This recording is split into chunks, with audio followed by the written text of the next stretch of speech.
Hello! We should be live now. uh, Hello. I just realized that there's a whole bunch of messages in the chat that haven't started showing up, like, below me on stream. Sometimes it starts showing up after we, like, actually start streaming. So I'm gonna keep an eye out for messages to start showing up now. But anyway, welcome everyone. Aiden, Dexcom, Chagin, welcome all of you. Joining me today is Banana Meteor. Me, I'm back again. Hopefully you're not bored of my designs yet. Of course not. Oh yeah, right, let me actually open up the stream on my phone because that is the best way I have at the moment of keeping up with the chat.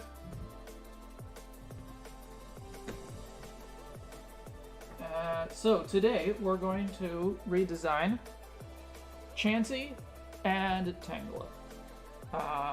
We'll do Chansey first. We'll do Tangela second, just to stick to Pokédex order. So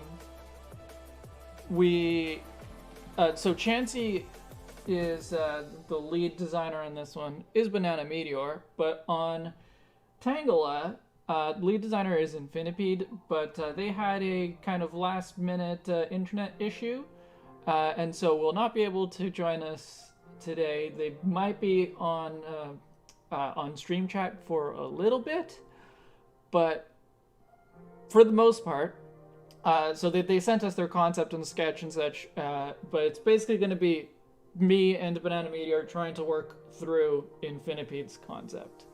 Just giving you a heads up. Hopefully we do okay. Good to see that the messages are now showing up on screen like they're supposed to. So, I think that means that we can get started. Banana Meteor, tell us about your Chansey concept. I would love to tell you about my concept.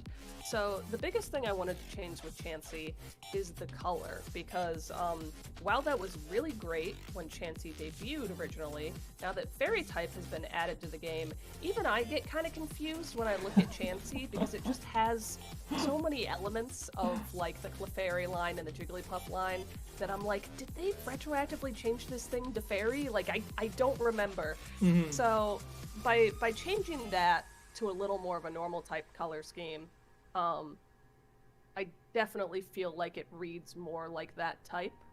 One of the other things I wanted to do is that a lot of Chansey's Pokédex entries mention it specifically laying the egg, and the egg design in Pokemon also wasn't established until like Gen 2, Mm-hmm. I want to say. Well, yeah, in Gen 2 there was an egg design. It didn't look like this yet, but I think this design got established in Generation 3. Did it have spots in Gen 2? It did, but it was just white with brown spots. Okay. It was a very simple, yeah. I've given it the modern egg design, the like quote unquote Pokemon egg design, because it seems weird for it to not have that when it talks about laying them itself. And in addition to that, I really wanted to keep the egg silhouette because it's just got such an eggy feel to it. So I didn't want to add too many features, but I did play up a little the fact that it's a kangaroo by changing its frills to kangaroo ears. Okay. Because I think that's something.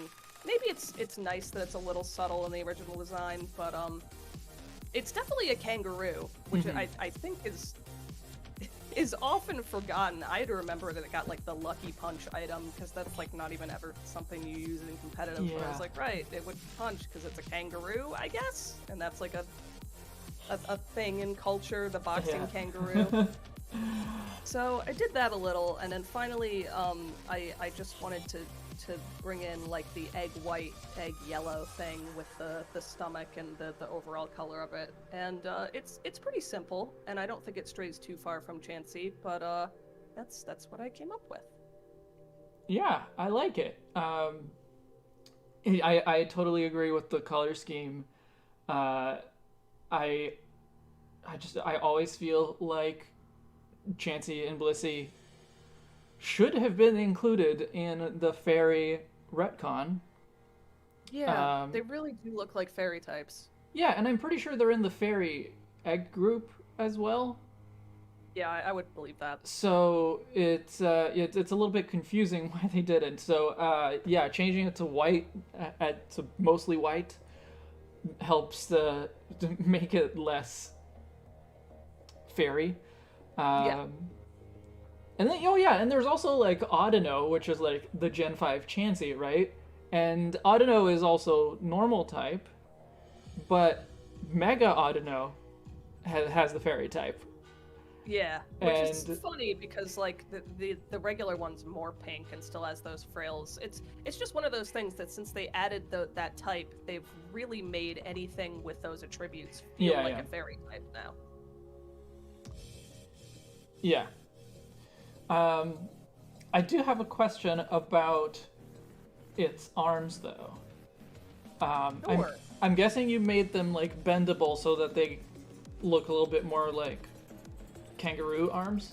Yeah, I did. Okay. They might be a little better if they were facing a little more towards the camera instead of just being sideways, because they look a little strange. It's tough because Chansey like doesn't really have a body or anatomy much to speak of to define those, but I thought that would just put a little more kangaroo in it as well. Yeah, Chansey doesn't have shoulders that you can attach the arms to. Yeah, which made that a little strange. Yeah, so I do think they look a little bit awkward where they are. Not sure. Like, I think that maybe it would look better if it was facing forward. But look, we can play around with that. Yeah, I'm not as attached to those as the other elements that I added. If you would like to change those back to Chansey's more simple arms. Yeah, like well, I mean, the arms you have, they are equally simple. They're just bendable. So yeah, I feel like we should be able to make it work. Okay. But yeah, right now it looks a little bit awkward and. I don't know what it is about the Chansey. I think it's maybe the face. It makes me think of like a platformer enemy. Well, good. It's probably my rare influence seeping in. I think it looks muscular because I think I gave it a bit too much of a highlight on the the arm and the shadow. Yeah. But yeah, it just kind of like just that shape. It looks like it would beat you up if it tried to. Yeah.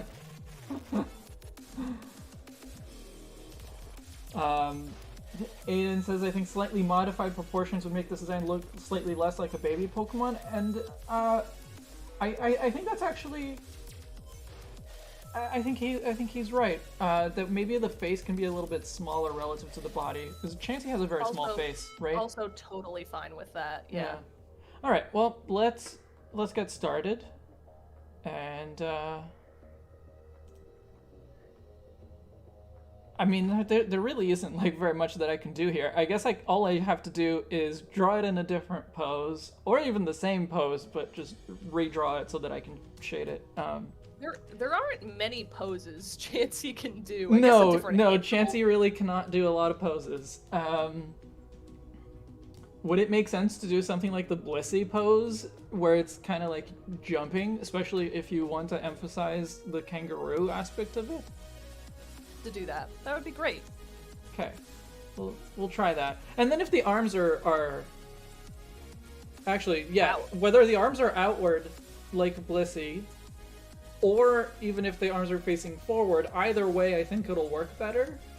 Because if they're facing forward, it'll be more obviously like this is a kangaroo taking a jump, and if they're outward, then we don't have to worry about them bending.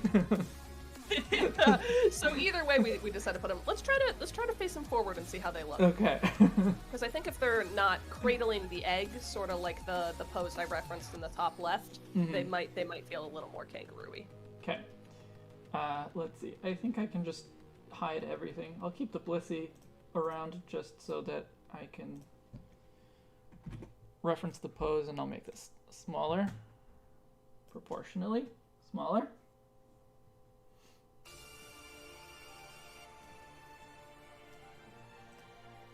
Now, let's see if I'm capable of drawing an egg shape. I believe in you. You have more confidence than I do.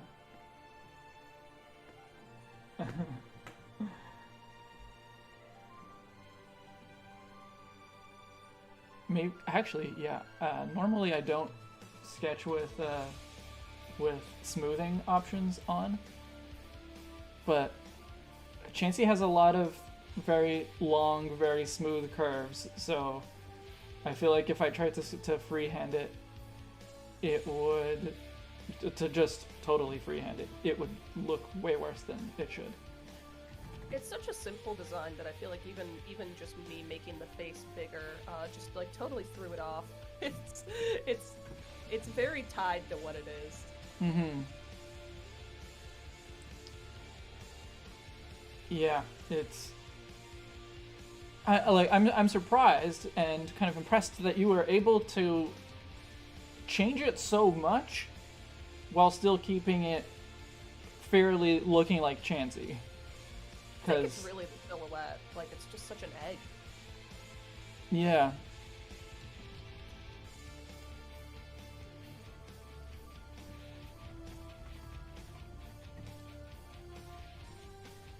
Elizabeth says, I love your art, has motivated me a lot when drawing. I don't know if Elizabeth is talking about me or you or both of us, but either way, that's awesome. I'll give it to you. This is your stream. We'll say it's for you. It's my stream, but it's mostly your art that's on screen right now, so... That'll change.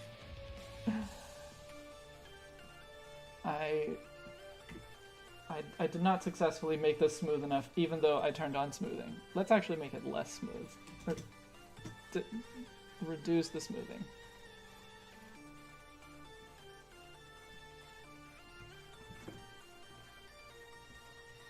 You know what? Maybe I don't want the smoothing after all. It's making it difficult for me to, like, fix the lines the way I normally do.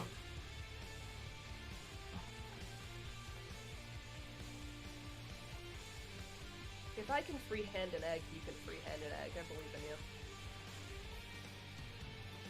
I think I could freehand an egg more easily if I was actually doing this on paper. Sometimes doing it digitally makes it worse. Elizabeth says both, so it was both of us. Wonderful.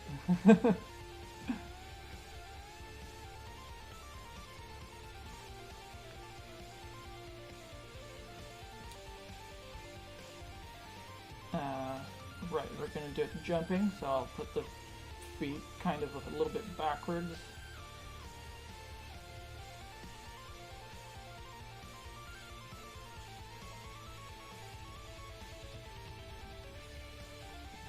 We have very simple Pokémon today. Not that the designs that we're doing are that simple, but both of the Pokemon that we are redesigning are very simple. Yeah. We've got egg and ball of yarn. Or Medusa. Apparently that was going to be Tangela's, that was one of Tangela's, like, beta names. Oh. Yeah. I'm glad that they decided to make a lot of the names more unique. Like, I think it's really cute that, like, Coughing and Wheezing were going to be LA and New York. But, like, yeah. That would have been weird. That would have been weird to talk about them. Yeah. I mean, it wouldn't even have been LA or Los Angeles and New York. It would have been LA and NY. And that would lead so many people to pronounce it as like La and Ni. It's a bit much. Yeah, wouldn't have gone over well.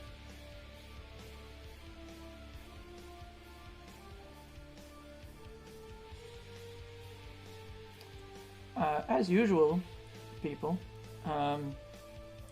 I can hear the music. I can hear the background music this time. There was that one time that I couldn't figure out why it wasn't playing for me. But I can hear it this time. But if you have any issues with the music that is playing, if you hate it or something, just let me know and I'll skip. Oh, I have confused someone by over-rendering my Chansey.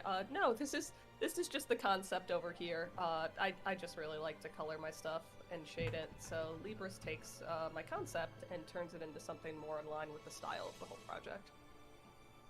Yeah, and often the design changes. I don't think that much is gonna change for this one.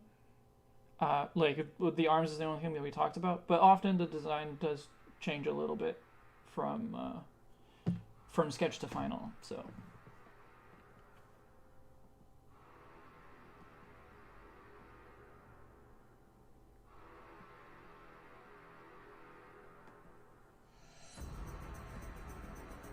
Honestly, Chansey does have kind of axolotl vibes with them. The ear frills that it has on its design and the color, yeah. like I can see where you were coming from with that. Yeah, it does. I don't really know what those frills are supposed to be. I don't know if anyone knows. I don't know if anyone's quite figured out what it's all supposed to be. Yeah. That's why it felt okay for me to change them into ears. I didn't feel like they were integral to what it was trying to be. Mm-hmm.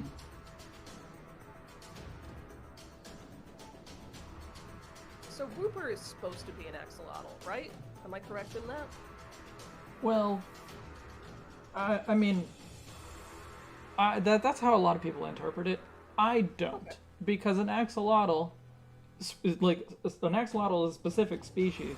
Or a specific group. There might be like multiple species of axolotl, but it's a specific kind of salamander that doesn't metamorphose into an adult form, right?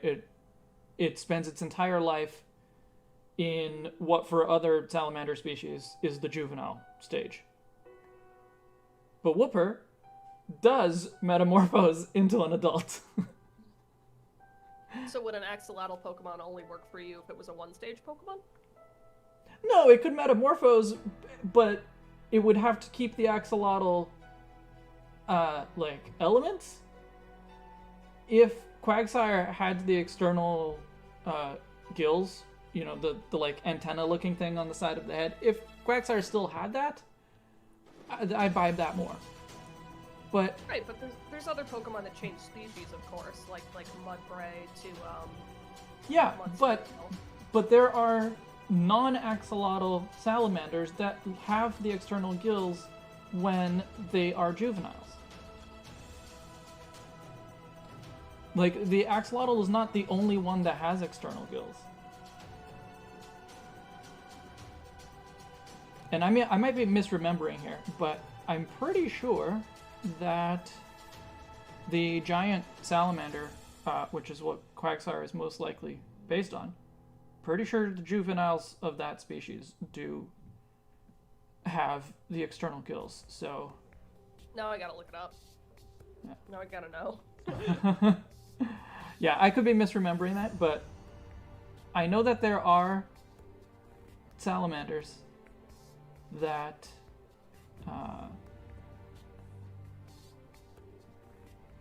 Yeah, Quagsire definitely reads as the giant salamander to me. I don't think there's a lot of discussion on that. It's pretty... Whoa, you're totally right. They do have the external gills. So, to me, it just means that Whooper and Quagsire are just the two stages of the giant salamander life cycle, and not one of those Pokemon that goes from one species to another. Yeah, I'm sold. You've got me there. They're definitely smaller than an axolotl's gills, but I mean that's fine. Obviously, Pokemon can exaggerate stuff. They're Pokemon. Yeah, and of course, like, I'm not gonna say that Whooper has no inspiration from axolotls, but the way that people talk about it, like it is an axolotl, that doesn't work for me because it does metamorphose into an adult that loses its gills. So yeah.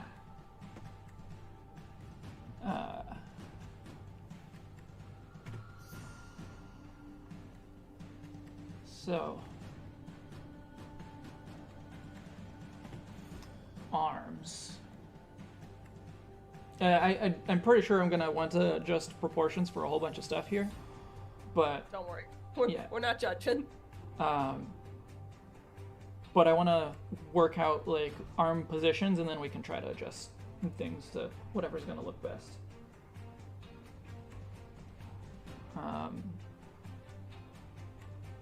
Well, let's try arms facing outward first, because I feel like the arms facing outward is the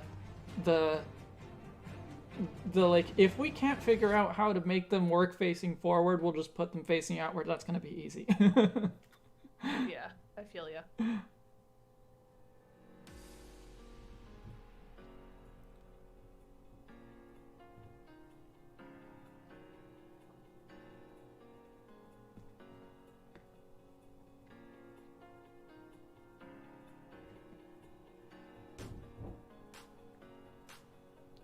Yeah, I'm definitely gonna adjust proportions.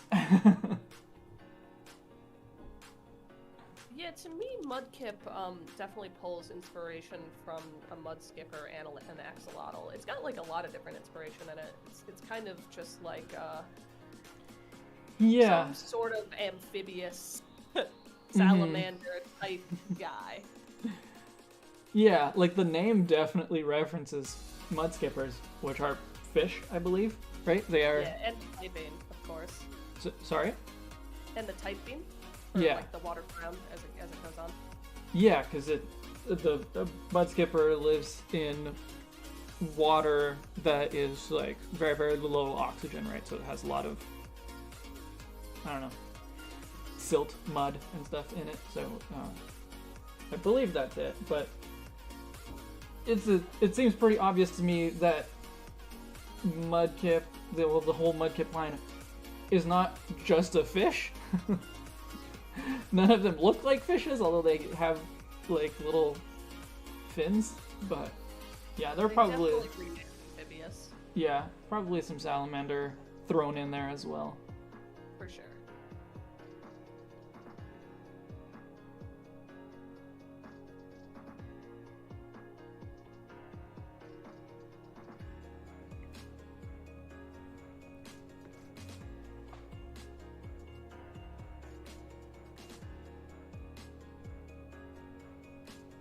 How everyone interprets Pokemon to be different animals. I think that's one of the strengths of Pokemon designs. Mm-hmm.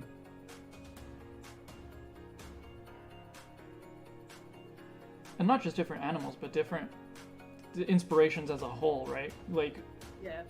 Because for me, I've always seen Gorgeist. Well, not just Gorgeist, but both Pumpkaboo and Gorgeist as a vampire.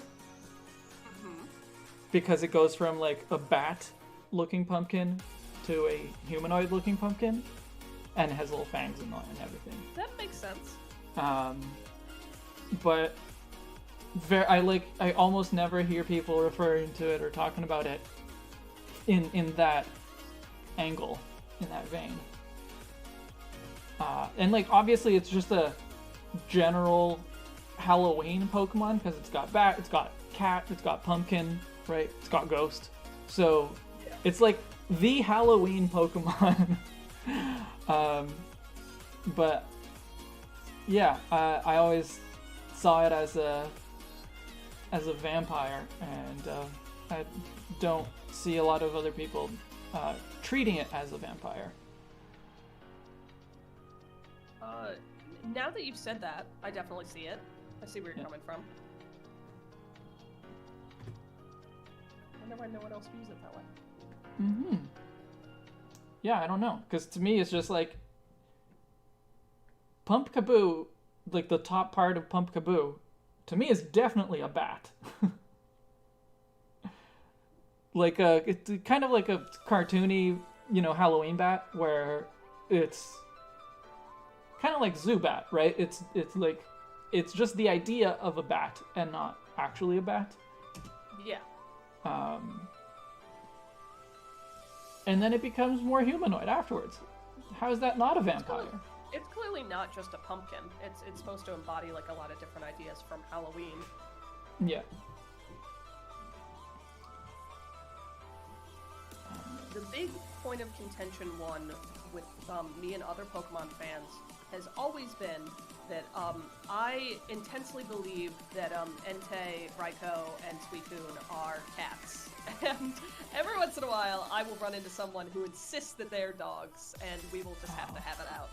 Okay, well, there's an interview from the person who designed them that talks about them as mostly cats, like because they went through some iterations, and so there is some more canine elements in there, but yeah, there is an interview that talks about them as their cat inspirations. Yeah. So that one's just established. Still doesn't stop people from being like, I thought they were dogs when I was a kid, so that they're dogs, and it's like, okay, you say so. Like, okay, you were wrong. I mean, what really added fuel to the fire is when the Gen 2 beta Pokemon got leaked. They were dogs. They were dogs in the beta, like, for sure. They had the long snouts, and all three of them had like a more canine disposition. But like, when they were ultimately finished, they all have like cat inspiration. Mm-hmm. Yeah, and just like every other Pokemon, they're not just one thing, right? So yeah. And also their like design inspiration, their key design is gonna evolve as the concept gets refined and the whole Pokemon design process moves along. It's gonna change. Yeah. And of course, because Suicune still has a long snout, sometimes someone will be, well, the other two are cats, but that one's a dog. But like I've always kind of read it as like a cheetah because of like it's supposed to be being very fast and like having the spots on its side, and like the wavy ribbons also kind of like play into its speed. I don't know. I think it's supposed to be a jaguar, according to that interview that I said. I believe they talk about it as a jaguar. That makes sense to me. Yeah. But yeah, it definitely has more of like a fox. Yeah.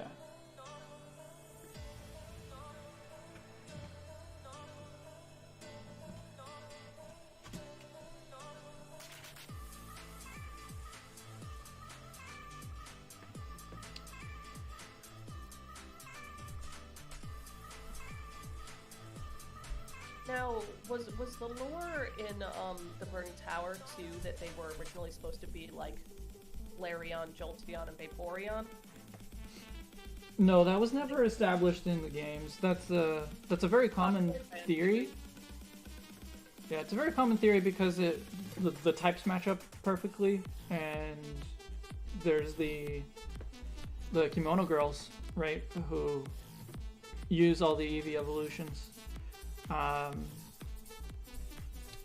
So yeah, it's a very common theory, but that was not actually established or even speculated in the games themselves.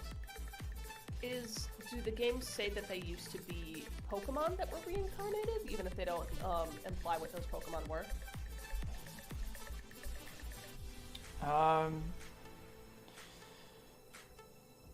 I think so. Well, I don't know if they mentioned what they were before being reincarnated at all. I don't remember. Someone in chat's gotta know. If someone in Probably. chat knows, enlighten me. The deep lore.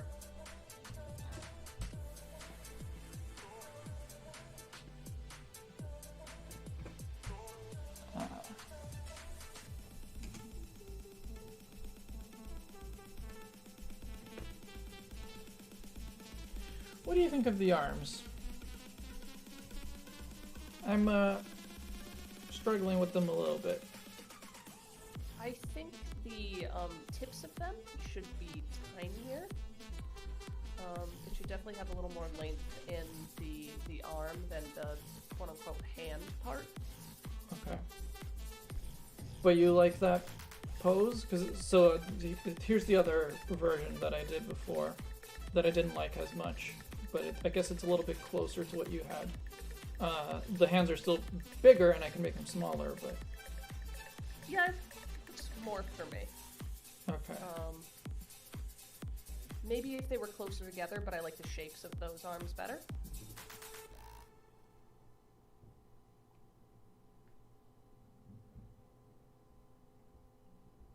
How does regular Chansey get up if it falls on its back? I don't think I think there's a lot of Pokemon that if they fell over, that's curtains for them. They get up with Pokemon magic.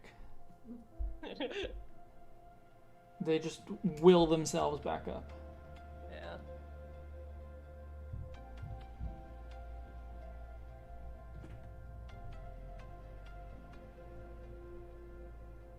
Just rolls enough till it's upright again. Yeah. What did you think of the more Blissey-like pose? Can I see that one on screen again? Yep. It's gonna take a minute, I know, but... Yep. I don't like that as much. No? Okay.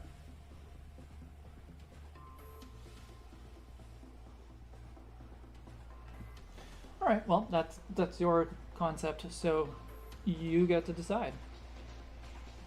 So kind to me. If you think it's bad, I am open. I'm open to hearing about it. No, I don't think that it's bad in concept. I just haven't drawn it in a way that I'm happy with. But I don't mind the bendy arms.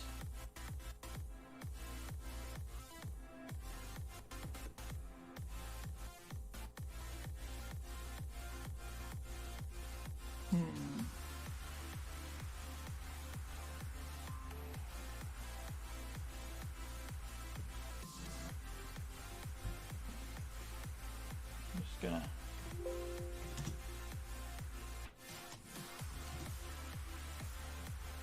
try it again. draw it over the fade version of the arms. I think part of my problem is that I'm just not convinced that I have the perspective on it right. Like, if the arm was in that position, like how much of it would be facing directly towards the camera, how much of it would be facing off to the side. So I think that's part of the problem. I'm just not convinced that the perspective is accurate.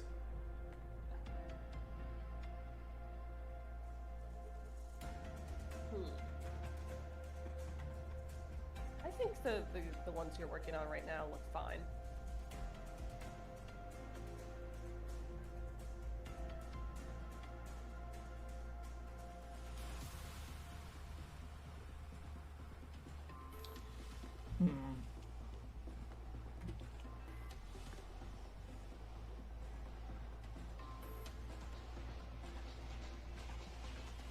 I like the proportions you're doing on the one that you're drawing, but I still might size it up a little bit. Nope, you got rid of that one. Never mind. I did because I hated it. It's gone.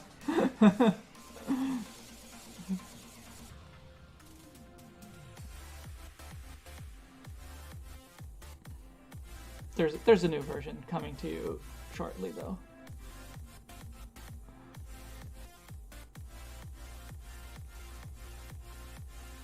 The new version that you're making is also good. Yeah.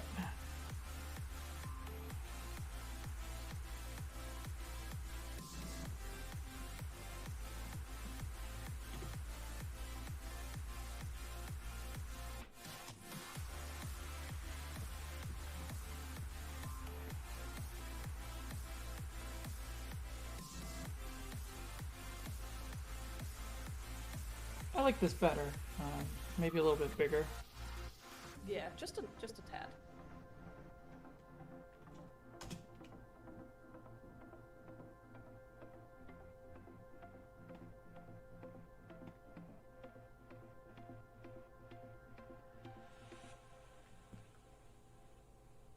Looks good to me. Yeah, that works. Is the size and position of the egg acceptable to you? Yeah, it's pretty similar to what I had. Yeah, I don't really see any problems with that. Okay. feel like the face is not quite right, but it could just be because I drew it very roughly, and so it looks wonky. But maybe it does need the eyes to be wider, or farther apart. Yeah, I know Blissey doesn't really have that, but does Chansey have the eyes wider apart? Yeah. Okay, that might help.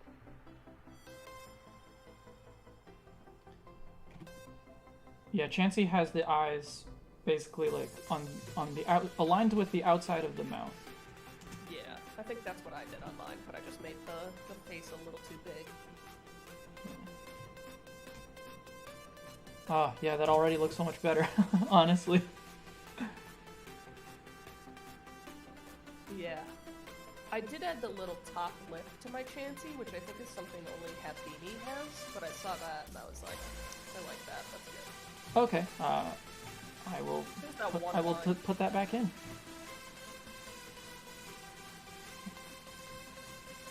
Oh, there we go. I don't know if you have any strong feelings about that one line, but... Not really.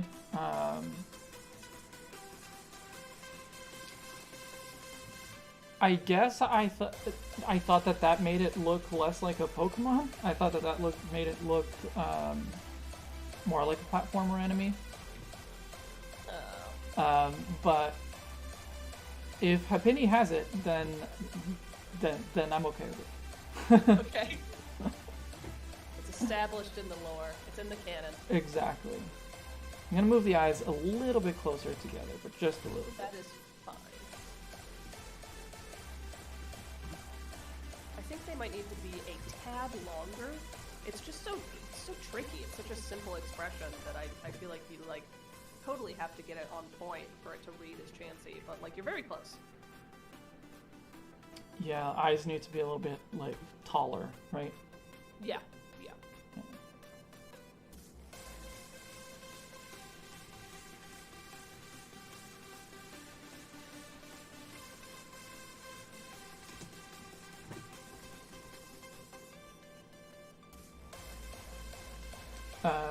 Yeah, I think they look better taller, but now I'm thinking they actually need to be smaller.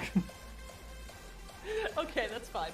So, yeah, like, it needs to be a small but skinny and tall eye. Yeah, I'm open to that.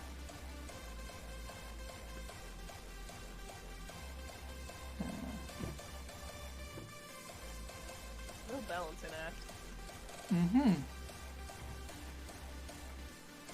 Doing redesigns really gives you an appreciation for the Pokemon design process, like the process that the official ones must go through, because like we're just doing this over like a few hours at most, right? Mm-hmm. How many hours do you think went into making Chansey? Like, it's possible that some Pokemon were made really quickly. It was just like the artist had an idea and they, you know, mocked up the sprite and that got approved. It's possible that was it. But especially nowadays, I can't see that being very common. I think probably when they first made the original Pokemon, it was sort of like a singular vision for a lot of these designs. They probably like hired a few artists and said, okay, like, what will you do? And they didn't go through a lot of revisions. But these days, I'm sure it's like a boardroom meeting for every part of every Pokemon's design. I don't know about a boardroom meeting. Certainly for some of them, the ones that they want to be like, let's make this a mascot. Yeah. And probably the starters, because the starters are always going to be mascots. Yeah, that's true. Yeah. Okay, I'm happy with how this looks. Should I clean it up a little bit and we can see if there's more to adjust and maybe go right into the coloring? Sure. The only thing I'm not crazy about is the placement of the spots on the egg, because they just feel a little too symmetrical. But other than that, looking good. Okay, yeah, I'll just I'll just draw them in a different place when I do the next layer. Yeah, for sure.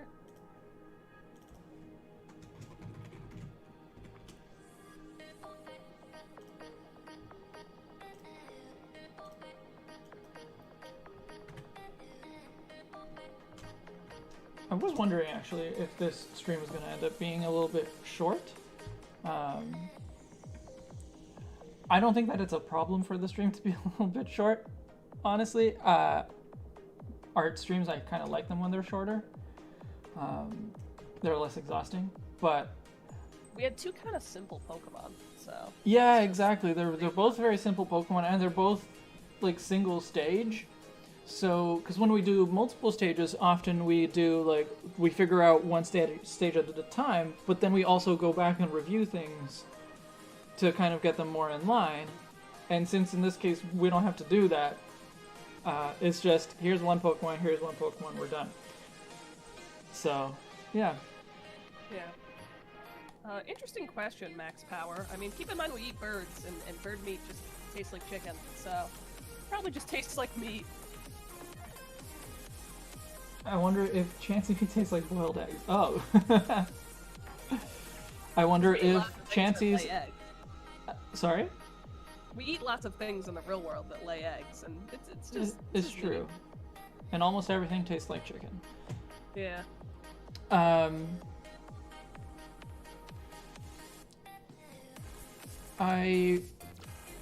What was I gonna say? Oh, I wonder if Chansey's soft-boiled, like the move that it uses to heal other Pokemon, or itself. I wonder if that just tastes like egg, or if it has some kind of Pokemon magic-y flavor. Oh, is it feeding the egg to something when it uses soft-boiled, or is it like turning the egg into magic? Well, because it's called soft-boiled, I always understood it to be feeding the egg. And I think there may be something in the Pokedex that talks about it feeding the egg. Yeah, I think the animation is like the egg opens up, but it's also like all sparkly and weird, so I wasn't sure. Yeah, I don't know for sure. But I always understood it as it is either eating or feeding the egg. Yeah. Nowadays, can you use soft-boiled on other Pokemon in battle? Like if you have in a double battle, can you target other Pokemon with soft-boiled? I honestly have no idea. Was Chansey in Sword and Shield? Yeah. Okay. No idea still. that doesn't help. Okay. Yeah, because back in the day, soft-boiled was sort of a field move, right? You could use it in your party, and it would take some of Chansey's HP away and give it to the other Pokemon. So you could kind of redistribute Chansey's health. But in battle, it was kind of like a recover. Sorry? It worked fine because Chansey's health pool is insane. Yeah. Yeah. But in battle, it was basically like recover. Yeah. Yeah. Ness says, I don't believe you can. I mostly play doubles, but I don't use Chansey or Blissey. Yeah, you don't see Chansey or Blissey very much. In doubles, at least. I don't know about in singles. I was really happy when Eviolite got added to the game because it made Chansey very competitively viable, and I love Chansey's shiny, so that was a great opportunity for me to utilize that. Mm-hmm. Yeah, Chansey's got a good shiny. I had one that I evolved into Blissey eventually, but yeah, Blissey's yeah. Blissey's shiny is a little bit underwhelming. Yeah.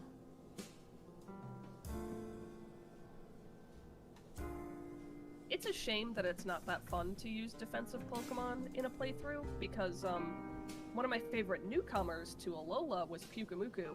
Still love Pyukumuku, love to use it in competitive. But if you're using it on a playthrough, pretty much the only way to deal damage to anything is through Toxic Encounter. and it is not sustainable to, like, every random battle you go in to be like, okay, let's toxic it down and wait 8 turns for it to die. Like, it's not fun. Yeah, no, you get bored of that pretty quick. Yeah, so I had to take it off my team, and I was like, I will use you for competitive. I will come back and breed a shiny of you, but I just can't, I can't have you here. Mm-hmm.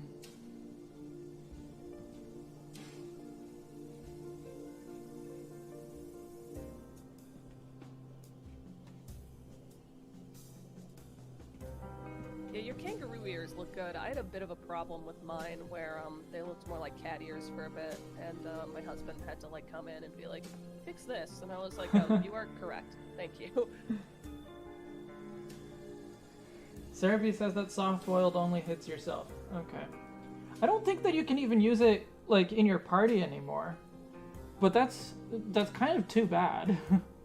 Yeah. It was an interesting mechanic being able to redistribute one of your Pokemon's health. I mean, if Pokemon's gonna have all these different moves and not consolidate them into more like just overall like a smaller move pool that isn't less confusing, like all the moves should be unique, and like that was what was cool about Soft Boiled. Mm-hmm. I mean, sometimes I wish they would consolidate their moves, because there's so many moves that are basically the same thing. I honestly wish they would too. I wish we weren't consolidating dexes at this point, because I think the fast Pokemon pool is what makes the game special, but I don't think a lot of people are attached to like bad moves. Like, I don't think anyone's going to be upset if they remove like Grass Whistle from the game, you know? Yeah. Yeah. Like, we already have a sleep type grass move with sleep powder. So Grass Whistle is themed to the type, but worse. Yeah, like there's probably some that are like they are learned by different Pokemon, and that's what makes them more unique, I guess. It's not the same Pokemon has access to 2 moves that do exactly the same thing. Yeah, I agree with what you're saying, Infinipede, where it does add a lot of interesting flavor to the Pokemon, but I think it makes it really unaccessible to people who don't like live and breathe Pokemon. The one that drove me insane is when I started making abilities that were the same ability with different names. How like Queenly Majesty and Dazzling and like Vital Spirit and Insomnia. It's like, now you're just making it hard to know things about the universe. And like Vital Spirit and Insomnia, they're not even different in concept, but the same effect, right? Yeah. Same it's with just the other like 2 I listed. It's just the same ability. Yeah, and there's Soundproof and Cacophony, and I think Cacophony is like an ability that's coded into the game, but nobody actually has it. Yeah. Which makes sense, because it is literally the same as Soundproof. It's nonsensical that we're getting to the point where you just have to know all these things that are also things that are already in the game. Yeah. Ugh.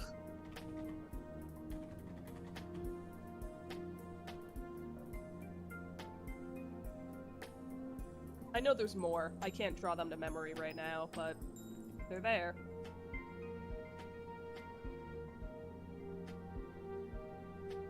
Yeah.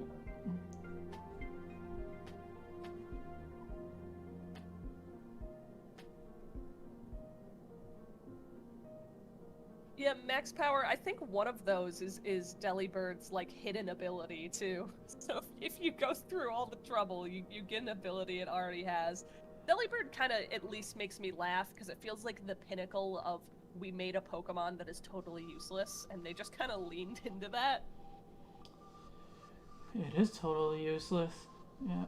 I think the best thing that Delibird can do is if you give it Choice Band and it has Hustle, and you fully invest in attack, and Ice Shard can, like, actually kill a Dragonite.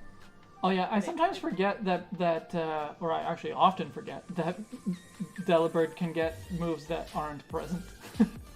It's because you can't use it on a playthrough, because then you just have present, but it does have It has some interesting egg moves. I think it actually gets Rapid Spin, but Rapid Spin is so funny on it because it's quad weak to Stealth Rock, so if you switch it in for your spinner, it's already half dead. Yeah. It's so comically bad. Good for you, Delibird. Keep on being you.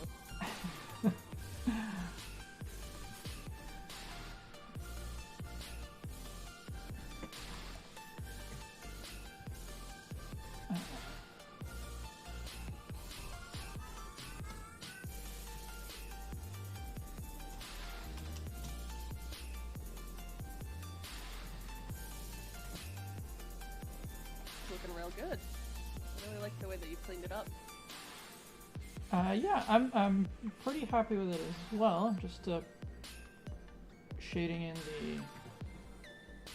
just where the belly is gonna go. Now that I'm looking at it, what do you think about making the mouth taller, like it is in the Blissey pick? Yeah, that's probably fine. The part that I'm thinking about is maybe the tail needs to be a little bit smaller. I think the tail might be a little thick. Yeah, I would be okay with sizing down the tail. We don't want to make it too Kangaskhan-y. Yes. Which is another... They were really into kangaroos in Gen 1, huh? And then they just were like, yeah, we're done with that. Well, I mean, the Kangaskhan, Cubone, if you want to consider that one, and Chansey, they were all available in the Safari Zone, so they were all, like, foreign Pokemon. Makes a lot of sense now that you bring that up. Yeah, they tried to do, like, a lot of quote-unquote exotic Pokemon in the Safari Zone. Yeah, the implication is that Pokemon that only appear in the Safari Zone are not native to Kanto.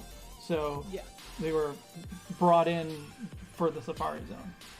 Right, because Kanto's supposed to be Japan, of course, and like kangaroos are something that are very Australian, and rhinos are something that are very African. Yeah, I think rhinos might be. I think that the Rhyhorn family might be elsewhere. Excuse me. I thought it was Safari Zone exclusive in Gen 1. Am I wrong?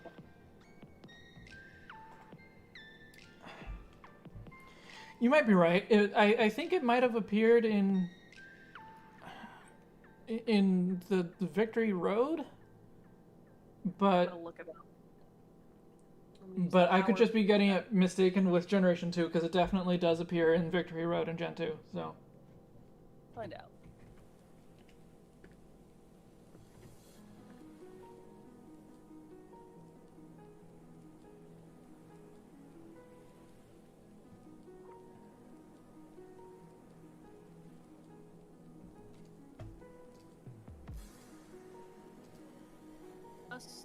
Safari Zone, but in yellow it can appear in the Cerulean Cave. Cerulean Cave, okay. And Rhydon can also appear in the Cerulean Cave in all versions. So, Cerulean Cave is kind of like this, ethereal special place, though. Yeah, yeah.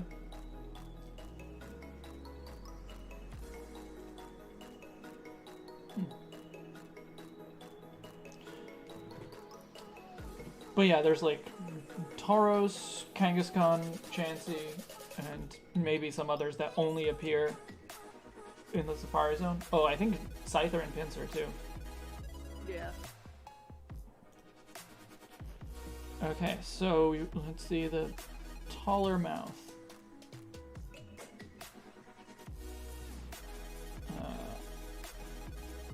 Should I also make it a little bit slimmer? Just a little bit, I think. How's that?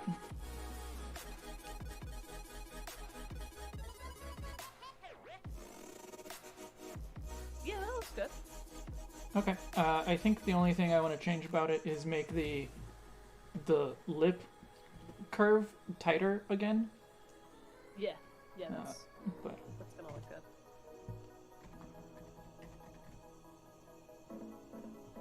yeah, that's better. And let's see about the tail. I like it having a long tail. I just think that the base is maybe too thick. Fine. So Sizing it down a little, I think, keeps more of the egg silhouette. yeah, right, because we're not seeing it from the front in this angle. People are talking about Cricketoon in chat, and yeah, I also wish that Cricketoon was more usable, but it's got a really cool design, and obviously people love the cry that it has. Yeah, I cannot consider myself among the Cricketoon fans. The cry is fine, but I don't particularly like it. I think the whole, like, its body as the instrument is very cool when it has arms that kind of work like, oh god, I don't know what it's called. Whatever that thing you would use to play a violin is. Someone's gotta know what that's called. A bow. Is it just a bow? I'm pretty sure it is. Okay.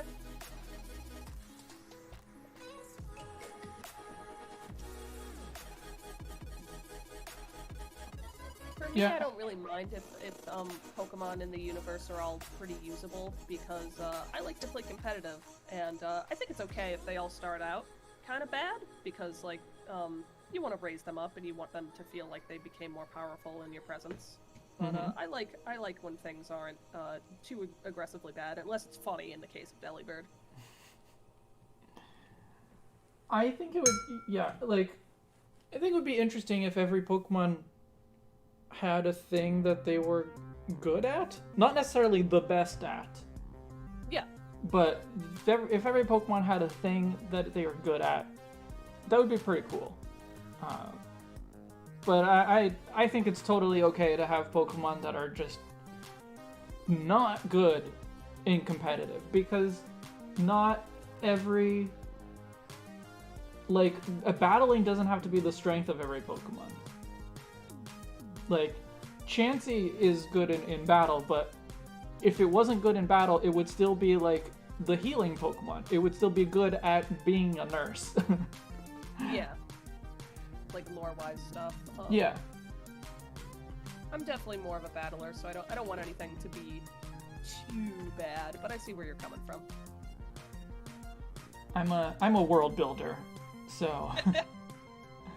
Actually, rather than doing that, I think this, the ear on our right needs to be a little bit bigger to match the other one. Just a tad.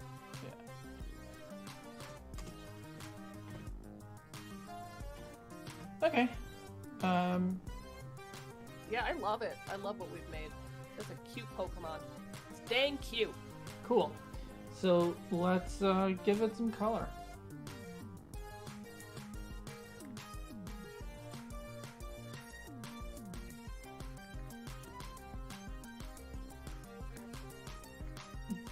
And for anyone that may not have been here for previous New 151 streams, we're not actually going to, like, finish this art today. Usually I finish that throughout the week afterwards. So we're just going to figure out what it's going to look like, and then I'll do the final art afterwards. That way we make sure that we're not sitting here for 8 hours.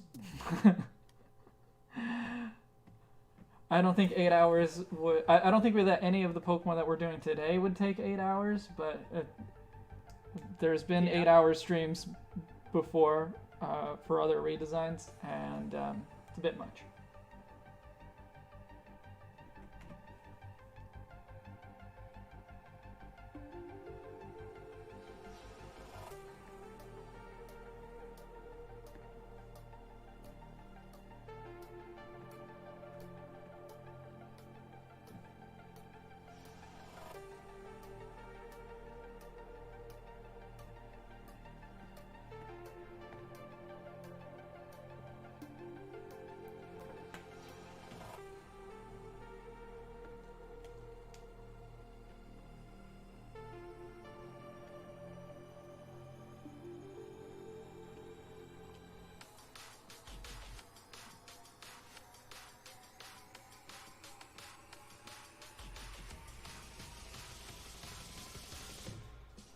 for the main body color, do you imagine it as like an eggshell kind of white, or more of a beigey white? An eggshell kind of white. It's sort of it was somewhere in between an eggshell white and the white of the egg, since I have the yellow on there. So somewhere in that zone. Okay.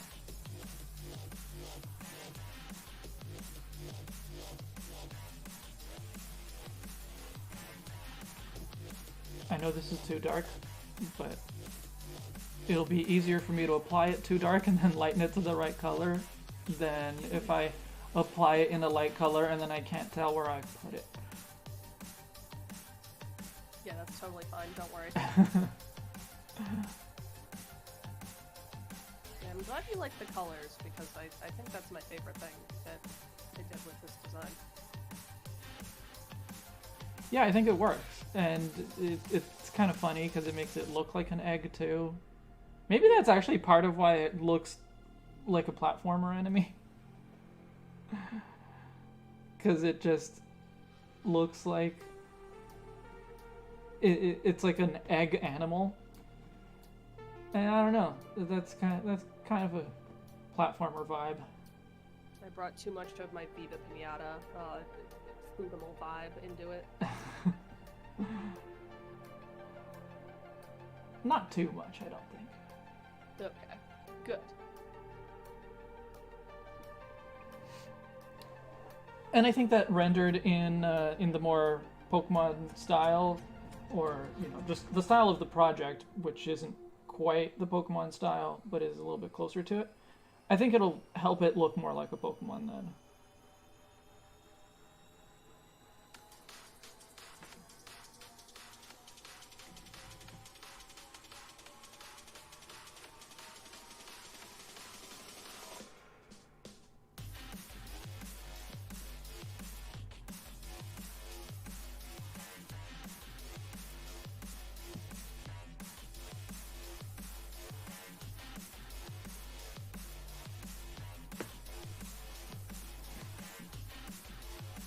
It'll be fun to shade this. It'll be so easy. White Pokemon, you basically just leave the majority of it paper white. Yeah, there you go. You don't actually have to like color it in at all. It's great.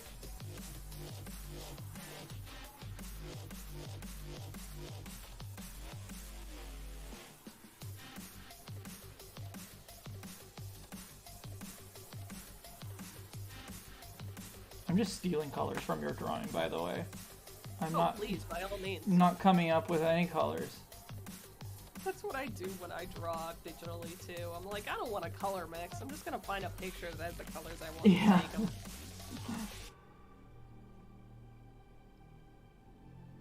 Oh, that's a little too dark.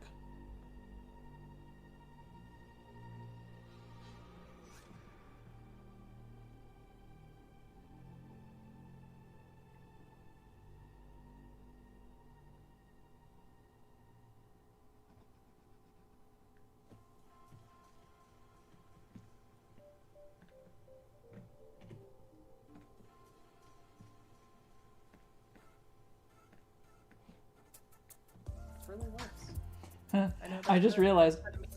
Patting myself on the back, but like we did it. Yeah, I just realized because of the way that I drew this with originally just making the egg spots just semi-transparent black, basically. When I put in the beige, now it looks like a Gen 2 egg. Intentional. Yes, totally intentional. And now we send this egg up a generation.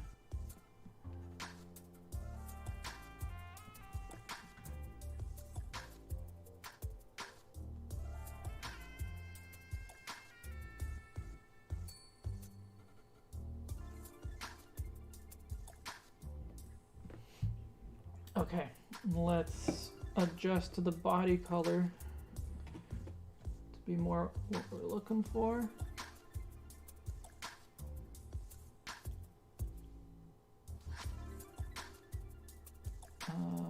What? Okay. Eggshell color. Is that more of a bluish white? Or more of a brownish white? I guess it depends a little bit on the egg. Yeah. I think a bluish white is gonna go better with the yellow. It's gonna introduce a little bit more variety rather than it just being all yellow. Okay. So. I'm open to it. I put a little brown in mine, but I don't mind if we want to skew it a little more blue. It's gonna be a very minimal difference anyway.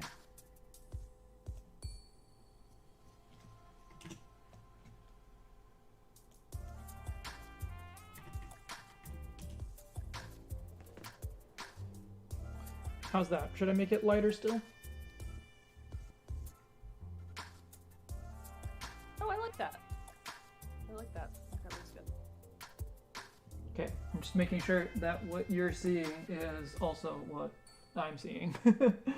But okay, it looks like... I think it is, yeah. I think by the time you answered, the stream had caught up to me. Yeah. That's great. Okay. Well... There we go then. Ta-da, Chansey. Ta-da, Chansey. Oh, I never changed the concept. The blurb for the concept on stream, I never changed it. So anyone coming in would have no idea what we're doing. Well, I'll try to change it now that we're gonna move on to Tangela. I guess I'll leave that open for now. I wonder if Infinipede is still in the chat. Ah, you are. Okay, so for those of you who don't know, Medical Mechanica in the chat is Infinipede, our collaborator on this, and the lead designer of Tangela. So this is their sketch, and so Infinipede, if you want to just write into the chat what your idea was, I'll read it out in the stream. Or if you prefer, I can just read what you sent me earlier.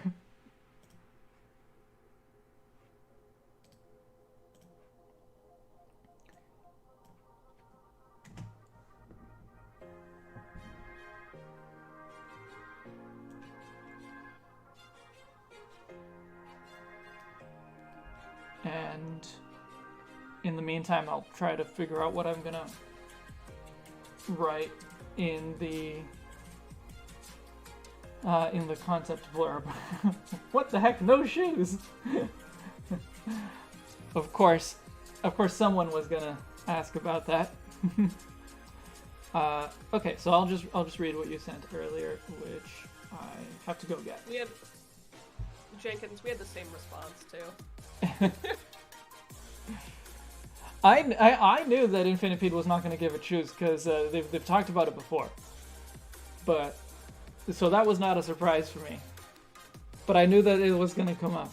Okay, so what they said was the main inspirations are Russian thistle, tumbleweeds, and a bit of sargassum seaweed for the leaf shape. The idea with the colors is that the vines get drier as they move away from the center of the body. It's mostly about breaking up the plain mess of the body shape. So yeah, so we have a... Like, it's basically still Tangela, but with fewer and thicker vines, which I like. Makes it a little bit simpler overall, which is what we see nowadays with Pokemon designs anyway. Even Tangrowth, like, you don't... They simplified it to the point that you don't see individual vines anymore, right? I mean, you see their tips, but they didn't draw the entire strand of every vine. So yeah, so I like the thicker vines. I like the spines, and I like the little I don't know, hair-looking pair of leaves, and it also has a leaf tail. So I like that. I think the color works pretty well too, going from bluer to greener to yellow and red. And as for the shoes, I had mentioned earlier so I had mentioned earlier when Infinipede first sent us the concept that I think maybe we can just put some red on the feet, just without actually giving it shoes, but just to kind of be a callback to the shoes. And I was thinking something along the lines of what Tangrowth has, because it just has a band of red on its feet, and that's it. So that's what I was thinking of. And I really like that it only shows one eye. I think that helps add to the mystery of it even more, which is great. To explain why I'm not in voice chat, my roommate moved to Hawaii and cut off our internet. Oh! You hadn't given that full explanation. I thought that you were just maybe changing internet providers or something, and there was going to be an in-between time. But you just had a roommate move and disconnect it? I mean, I hope that you had notice for it. Yeah, I hope so too. It's rough. Yeah.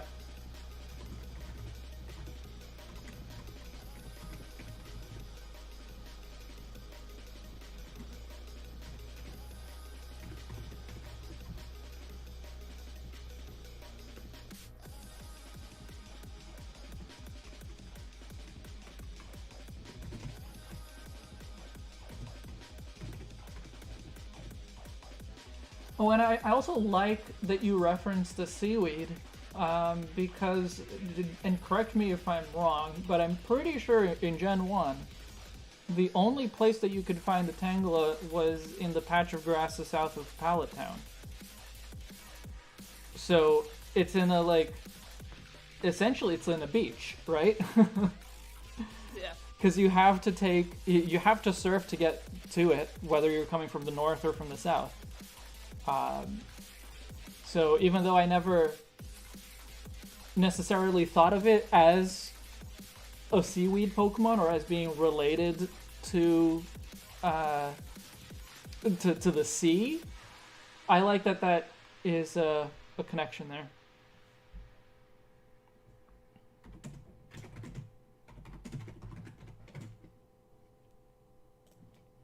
I hope that you are satisfied with my concept blurb to inform anyone who comes into the stream later on.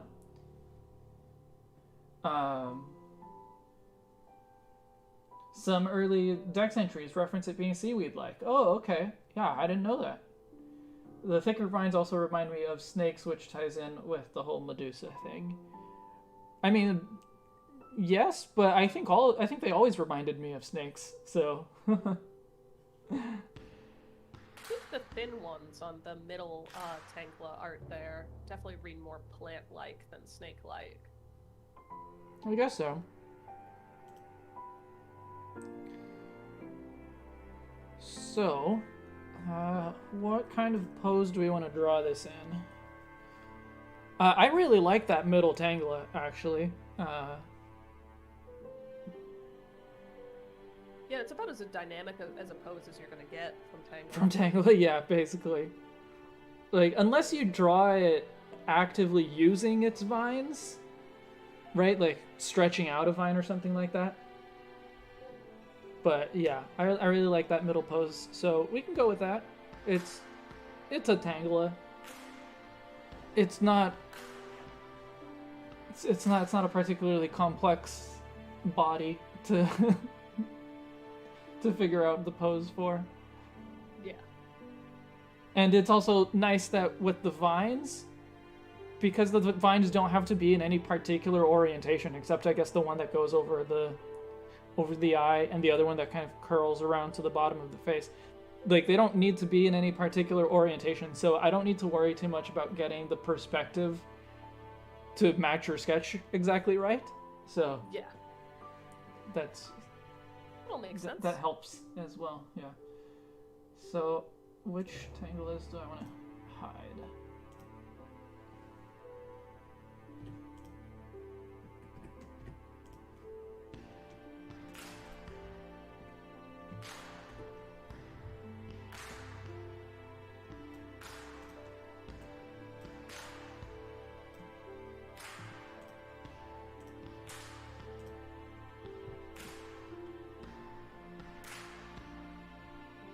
Tangela is a regional variant of the flying spaghetti monster. You're not wrong.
I just realized if we go with this pose, it's basically the Tangela version of the Chansey pose we just did.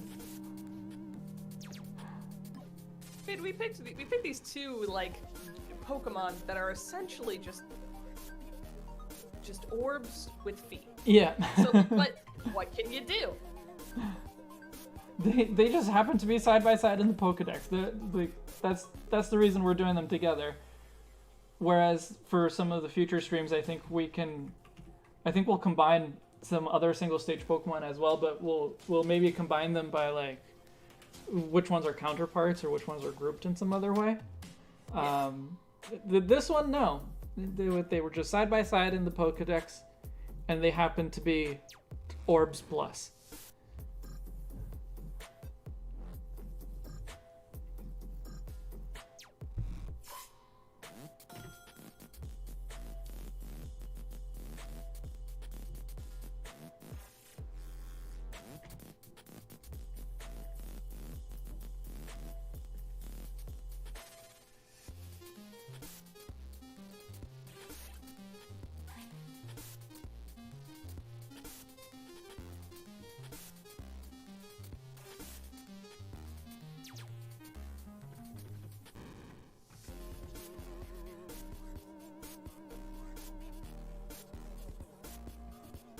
Sorry for being so quiet. I'm like snacking over here because like a smart person, I didn't eat before the stream.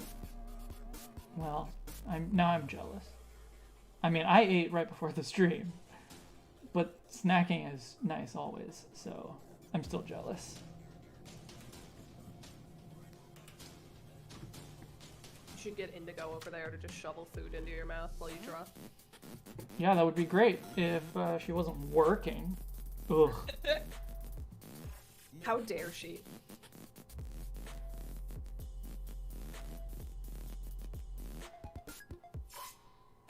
I ask her that every morning. What kind of mouth does Tangela have? I've always assumed just no. It's a plant. It has eyes. It doesn't have a mouth. I mean, I'm sure you can feed it. Actually, can you feed it Pokepuffs? That's the real answer. I'm sure you can. There are some Pokemon where you'd like hold up a Pokepuff and it had no mouth. I know Spupa. I'd try to feed Spupa and it'd be like, what do I do? I don't have a mouth. Oh, really? Yeah. I thought that they would just like kind of disappear. I don't think it does anything. Oh. Huh. Okay. Well, then maybe not. I'm misremembering, but...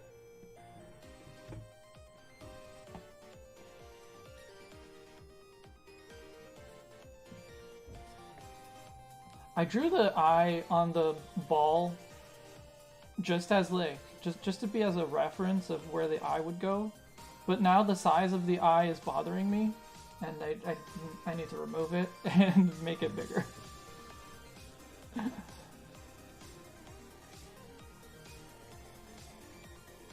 Or at least draw it on a separate layer so that I can make it bigger or smaller later on as necessary. But I was just like, oh, this is where the eye goes. I don't really need to worry too much about the size. Yeah.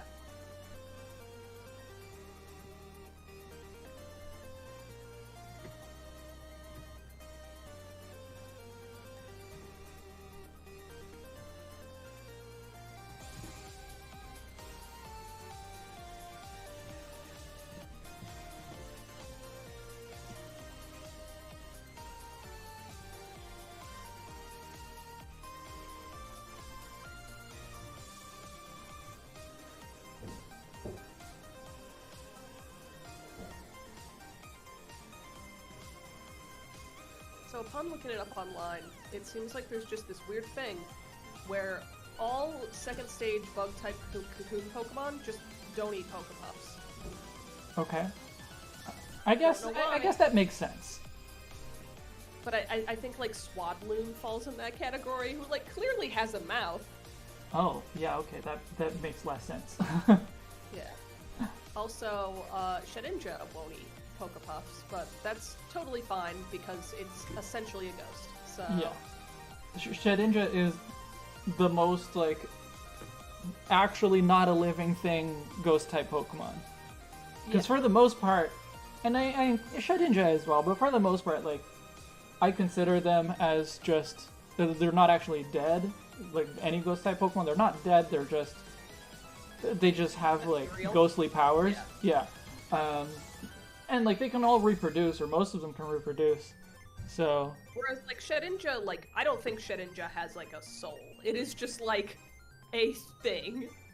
Well, yeah, that's why, like, because Shedinja is canonically the thing left over from, Nincada evolving into Ninjask. And, like... If you don't have a Pokeball, it doesn't show up, right? Because it's just kind of discarded. And I guess if you have a Pokeball, you're just like, hey, I guess I'll put this shell in a Pokeball. But yeah, it is just a shell. It always bummed me out that you couldn't choose the ball to put it in, because I love coordinating the color of the ball to the Pokemon that's in it, especially when they made it so you could like breed down Pokeballs. But Shedinja. Yeah. You're killing me. That's okay. I don't care. Unacceptable. Unplayable. Unplayable? Jeez.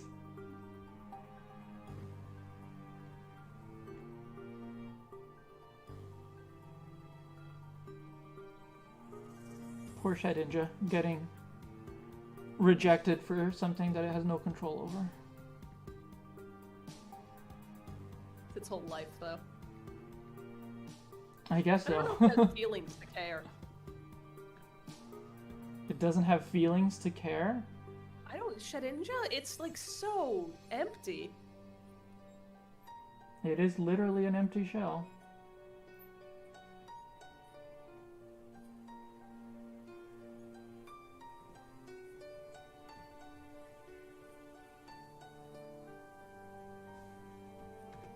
You should see my therapist asking me why I chose an empty shell Pokemon to name myself after. I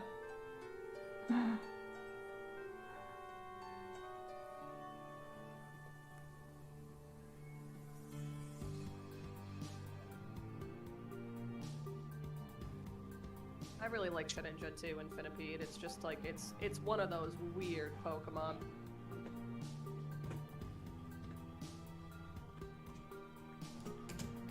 Yeah, Shedinja's great. It being weird is part of the reason I like it so much. Yeah, for sure.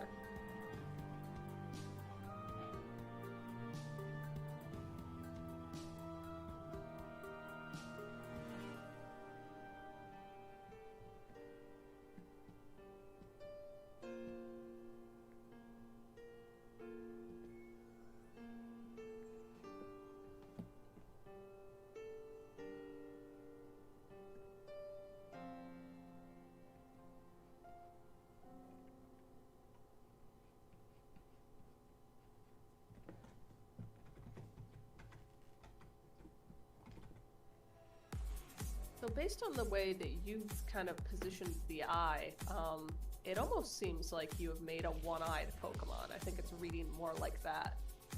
Yeah, I'll probably have to adjust the eye. I think from this angle, it's likely that we would actually see... Oh, I meant to draw some of this on a different layer. I think it's actually likely that we would see a sliver of the other eye. Yeah, I think that'll sell it, because for some reason, I can't figure out what elements lead to this, but in Finipede's drawing, they drew it in a way where it looks like the vines would be covering the other eye, and yours just looks like it has one eye, and I don't know why. I think it's because in Finipede's drawing, the eye is aligned directly above one of the legs. And in my case, it is also aligned where it would be above one of the legs if we were seeing it from the front, but we are not seeing it from the front. Yeah. Art is hard. Correct.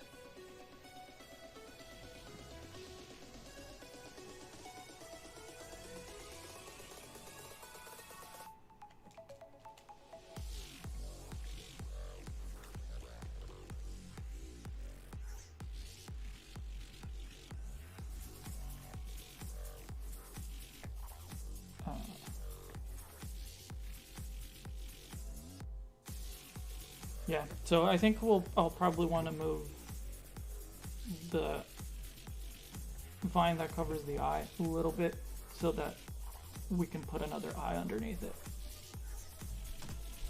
I feel that. Mm-hmm.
How sold I am on the tail, but obviously that's not my decision to make. You don't know how sold you are on it having a tail, or the tail design specifically? It having a tail.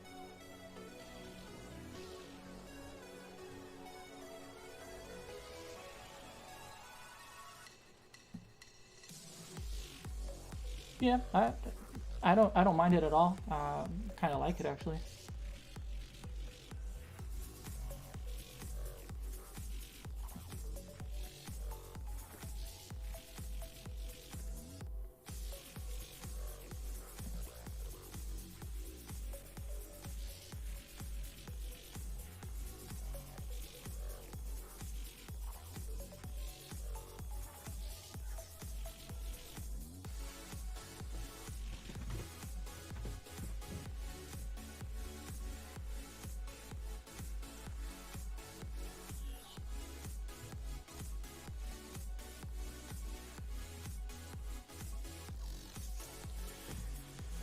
Yeah.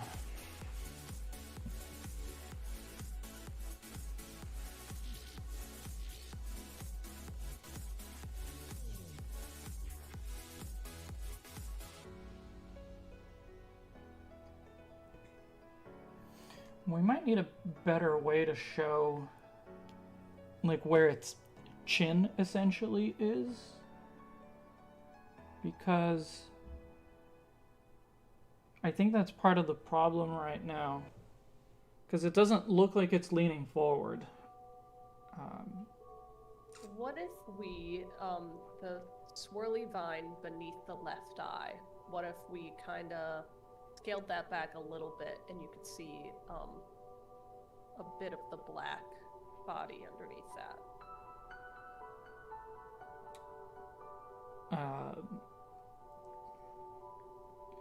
The one on the eye on our left? It's left.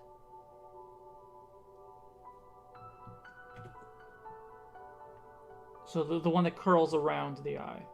Yeah, that one.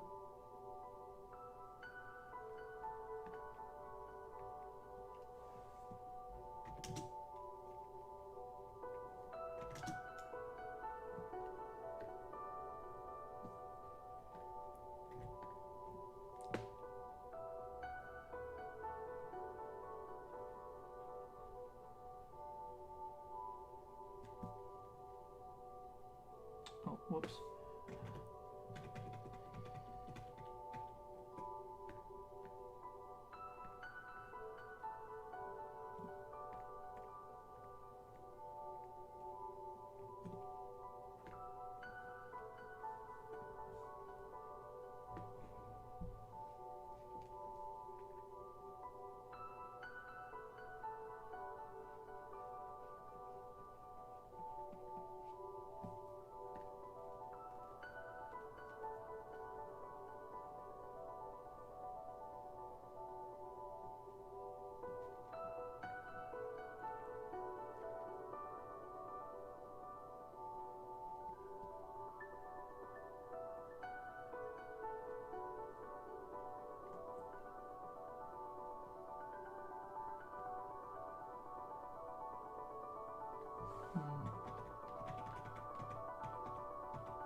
Maybe that vine doesn't curl around the eye, but we have some of these vines that are on the side going around to cover the face. So it can cover it like incompletely. Yeah. Yeah.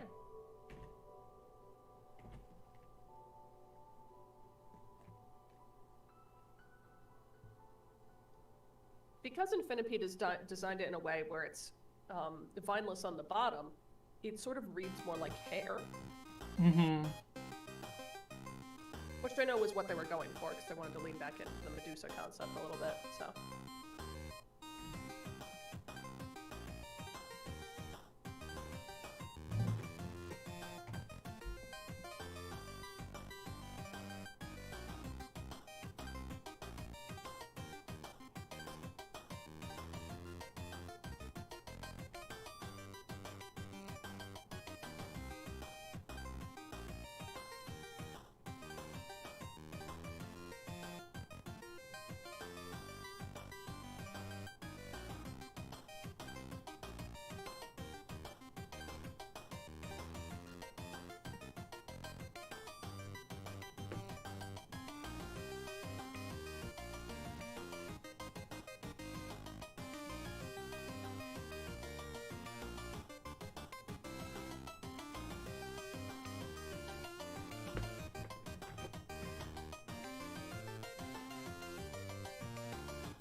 I think what you're doing right now is working for showing off the body in the way we want. Yeah, I think this will be good. And honestly, the angle you put the tail leaf at, I'm more sold on it now. You like kind of drew it in the way that Leafeon's tail looks, and that just works for me. I guess subconsciously that is what I was thinking of.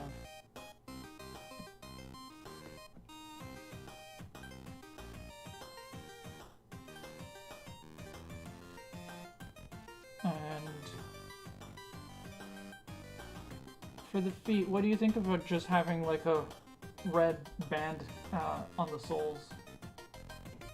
Yeah, I think that would be good. Bring a little bit of the shoe back in. Yeah, but hopefully without making it look too much like, I don't know, ballet flats or something. Yeah.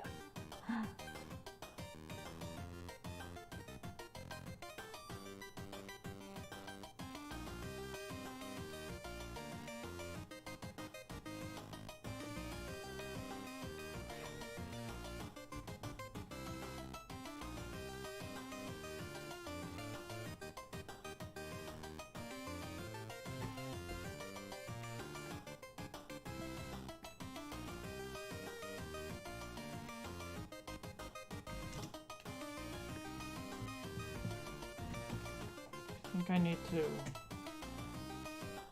adjust the tail a little bit. It'll still be leafy on tail-esque, but...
Uh-oh, the band might just kind of look like slippers.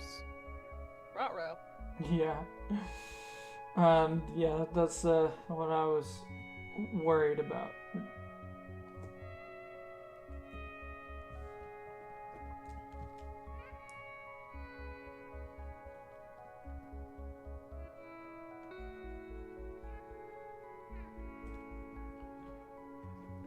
I think it's partly because it has... it still has, like, the foot shape, whereas Tangela just has a flat bottom. Yeah. What you could do is you could try to give it, like, an ankle stripe, essentially. Just make that red, and maybe that would bring some of that color back in. Ankle stripe. Yeah, just a stripe around the... Mm-hmm. Where's that there?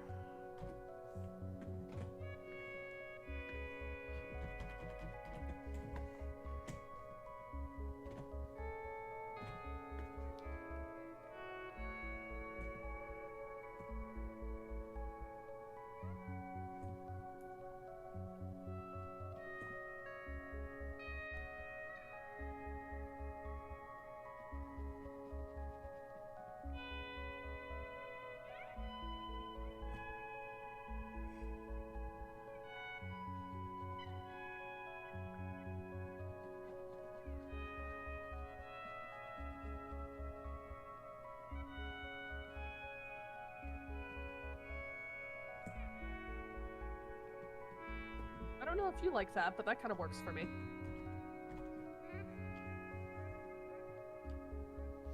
I think I'll have to clean it up and see it in color, but it's probably fine. I'm just a little bit worried about emphasizing the legs themselves too much. Because if it, like, right now it feels like it has, like, its legs are too big. Do you think making them smaller would help? I don't know, like, the feet themselves are fine. Maybe if we change the pose of the feet a little bit. What if we make it so that it's running? So, like, one foot can be in the position that it is. Maybe the one that's closer to us can be in the position that it is. But then we'll put the other foot, like, stretched outward, forward. I will let Infinipede decide on that, but it sounds interesting.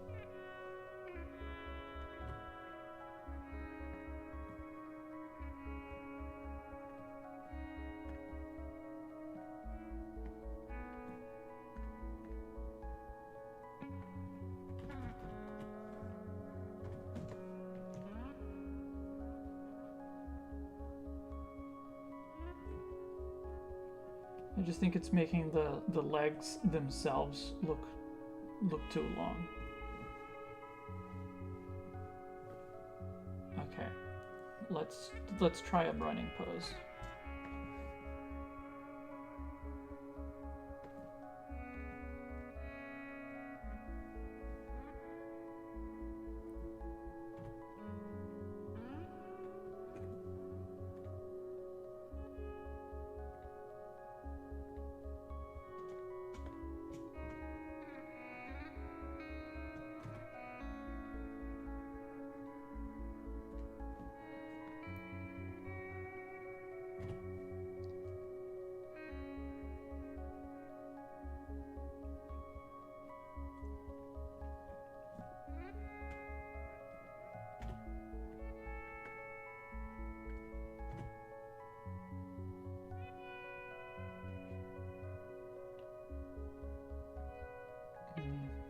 Maybe it'll still end up being too long this way, but.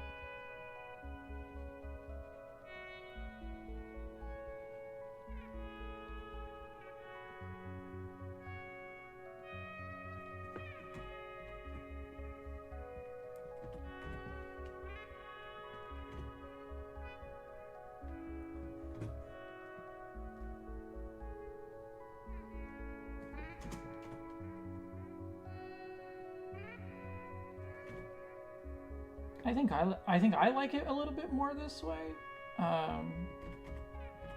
because you get a better sense of what it's actually doing. Yeah, the foot needs to be bigger, but.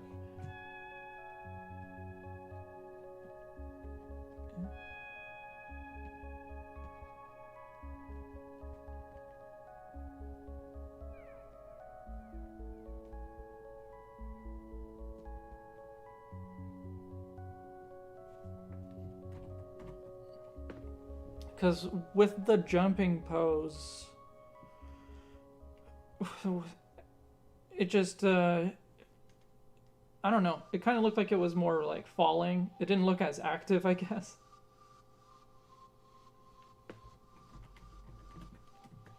I think the sizes of the legs need to be a little bit different. Why do I keep accidentally drawing things on the wrong layer?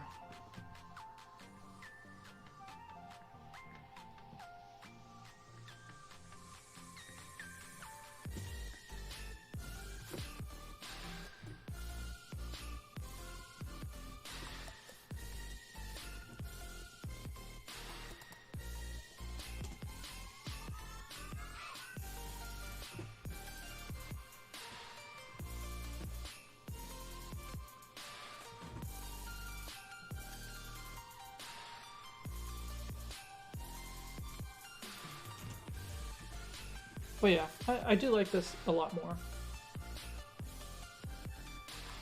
Works for me. Totally done with it. Now I did notice on your design you kind of put the feathered leaf essentially more on the top of the head. I don't know if that was something Infinity wanted more to the side. Yeah, I didn't exactly do that on purpose. I can definitely move it.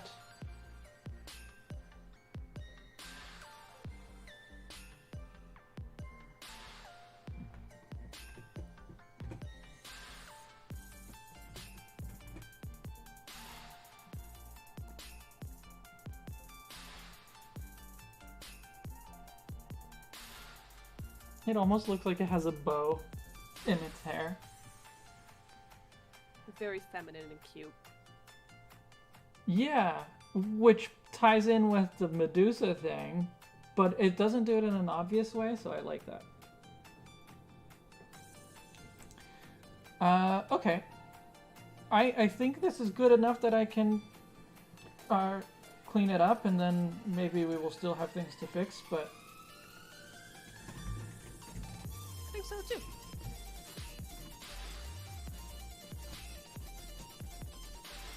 The coloring is going to be where it gets tricky. A lot of different colors on this one. Yeah, I do like it though. And like, I think maybe the blue and the green can be a subtler change, but I like having the red tips on the leaves and the spines, and having the yellowish tips on the vines themselves. So I think it'll look good.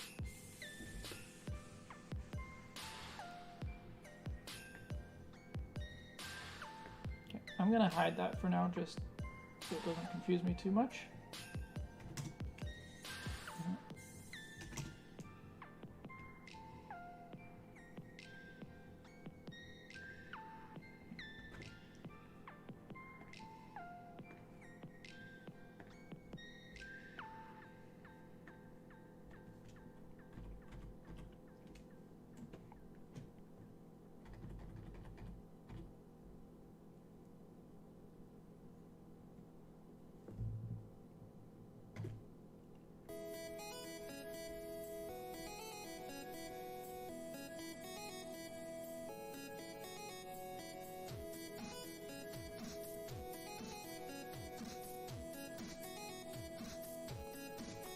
I'm just no good at blending with colored pencils. It should have been subtler. Okay. Blending with colored pencils is hard. I don't blame you. Well, I can't comment because I never really use colored pencils, so... They're a fun medium. They're really time consuming. A lot of times I prefer marker for traditional just because you can get out color a lot quicker. Colored pencil a lot of times feel like you're sort of sitting there and tinkering with it. Marker is actually one that I've always kind of wanted to try, but I never have. So I've never actually used markers, well, not like actual art markers. I highly recommend them for traditional. I think it's a really clean, fun way to do that. Yeah, I've seen, I think actually mostly stuff that you've done with markers that I think looks really good, and I like the style of it, the effect of the way that the coloring goes onto the paper. I really like it, but I guess it's more because like a good set of quality markers is expensive, and I don't know if I will like the process of doing it or if I will use it enough. So I never got them. Yeah, they are expensive, and it's not like you can only get like a couple colors. Like if you go in on markers, you kind of have to. Yeah. You kind of have to go hard to get all the shapes you want. So, I recommend being very sure it's something you want to do, but I think the end result is great. I also just don't do traditional work very much at all, but especially nowadays. I really prefer it. I never feel like I have a good handle on stuff digitally. I tried one recently. I did like a Banjo-Kazooie piece digitally, but I still felt a little lost. Well, for me is that I actually do very little personal artwork. I mean, I consider this personal artwork, but like obviously I can't do this on paper because I have no way of streaming it. I guess in theory, if I really wanted to, I could print out this sketch and finish it up in watercolor like I used to at the beginning of the project. Yeah, but watercolors are so time consuming. I get you. So, actually, I feel like markers have a very similar look to watercolor, but the benefit of not having to mix each color that you're putting on your paper. And the con of being more expensive. It's like, save time, don't save money. And digital is just so straightforward. I'm like, if I wanted to get a look that I don't already know how to get digitally, it would take a lot more work. But because all of the drawings that I do, I pretty much do them with like techniques that I'm already comfortable with, it's really easy. Yeah. I do think that these days it is just the preferred method to make things. It's so much cheaper than buying all these supplies, which you never have them forever. You need to keep buying them when they run out. Yeah. For me, that's less the issue, and it's just like I just get I guess tired of having to set up. I really enjoy using watercolors, but the time it takes to set up and like not really mixing my colors, but you know, if I mix my colors once and I don't use all of it, that's just wasted paint. And if I take too long, or if I like don't finish the entire drawing in one day, and it dries, then I can't use it again. Like I can sort of reanimate it, but it doesn't work that well. So yeah, I go for digital because it's simple, not because it's my preferred medium. To each their own. It's nice that there's so many different ways to make art. Absolutely.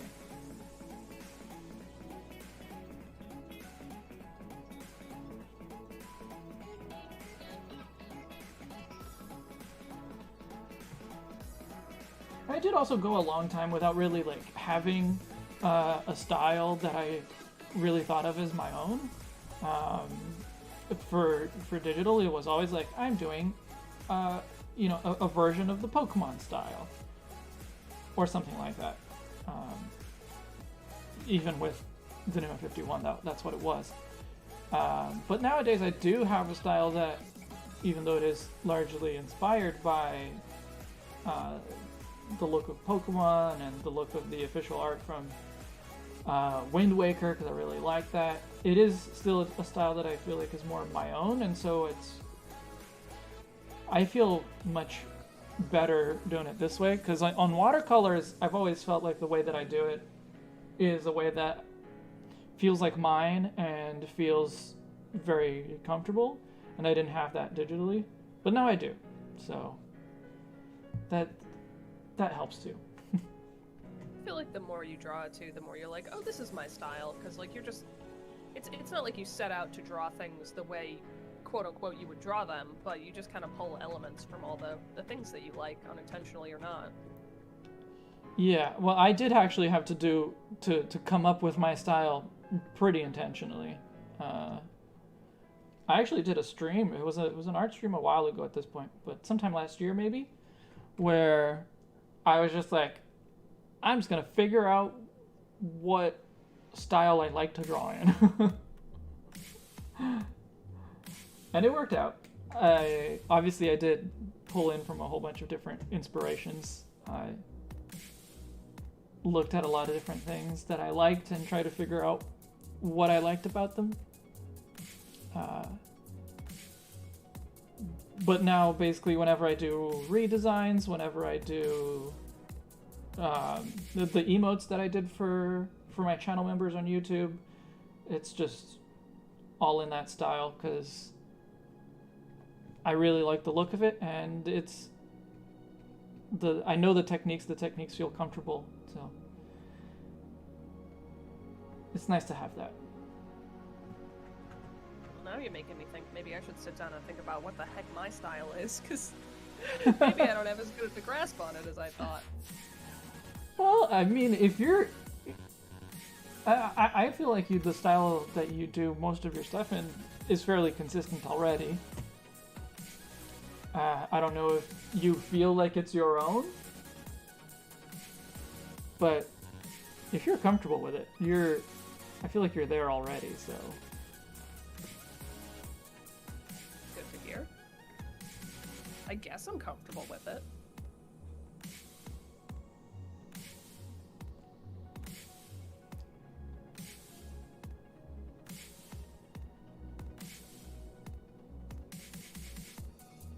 Yeah. For me, it was just a lot of like, I know how to do this, but I'm not doing it because I like it. I'm doing it because it looks like someone else's. Right? It's just like I'm imitating the Sugimori style.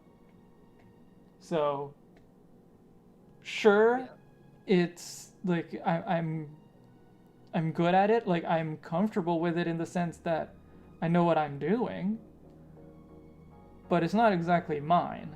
And so I wanted to figure out what could be mine in the way that I feel like my watercolor style is mine. Yeah.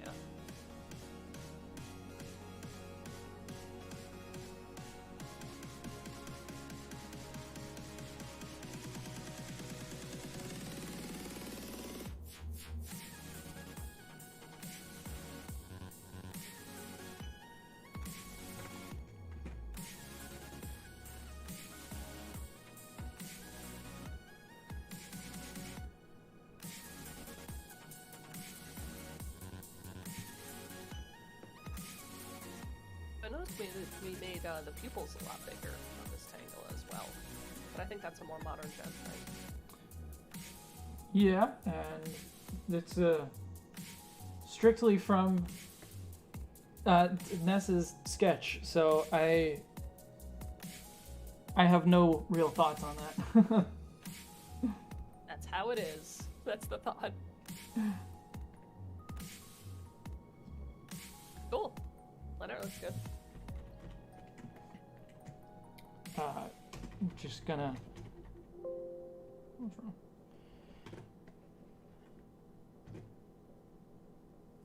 Actually, yeah, I was gonna start. I was just gonna put like some blacks in there just to show what the. Essentially to clean up the dark parts that I already have, but I figured I might as well just do the black color. I don't have to do that again. So.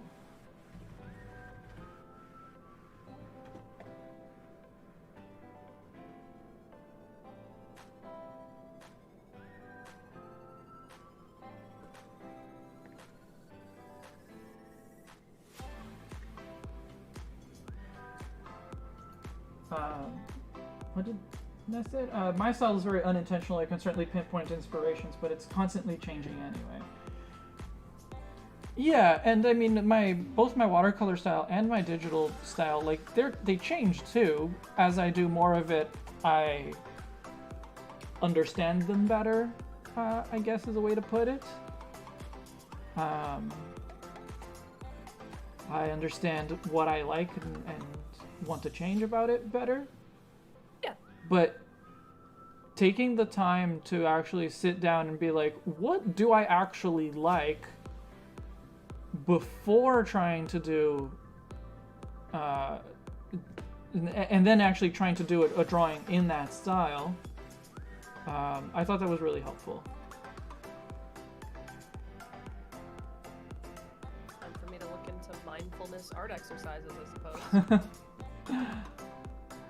I guess that's what it was. I didn't think about it that way, but yeah, I guess so.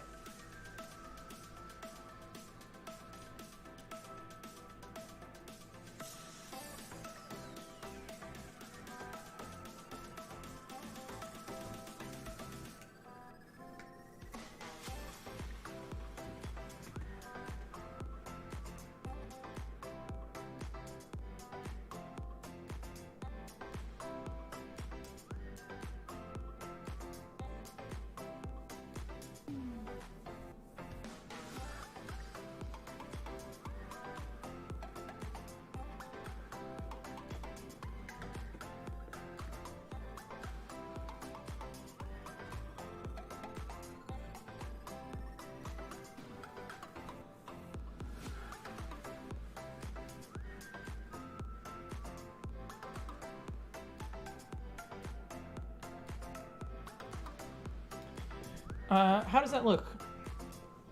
Should I move anything? I'm thinking maybe the tail is a little bit high, but other than that... Yeah, I would scoot the tail a little more behind the body. I don't even think you need to redraw it. No, it's Yeah, that looks good.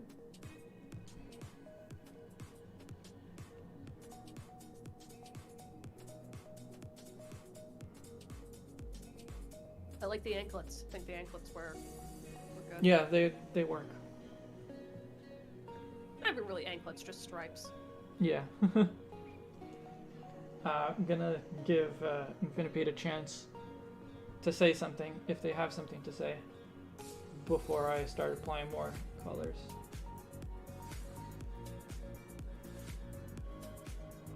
Okay. Let's get the sketch back so I can steal colors. Because I'm a color thief.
Do we have a lot of examples of modern Pokemon where the color is blended, where one color fades into another?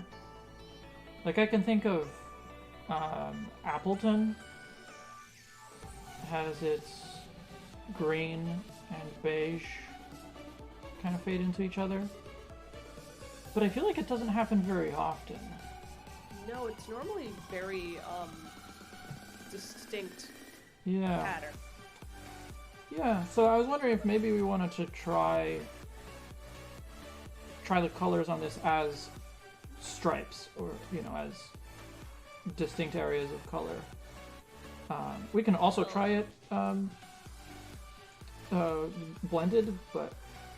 I would say, in favor of the gradient, Appleton is a very modern Pokemon. Someone brought up Galarian Ponyta in chat, and I thought that might have been right, but I just looked it up, and no gradient on Galarian Ponyta. It's just like this part is aqua and this part is pink. It's just how it is. A lot of people draw it with a gradient. Mm-hmm.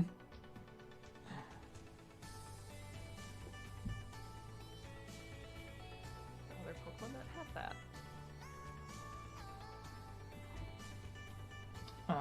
Yeah, so Infinipede says that they're okay with trying stripes, maybe with jagged edges. Yeah, that could work. Let's get a green.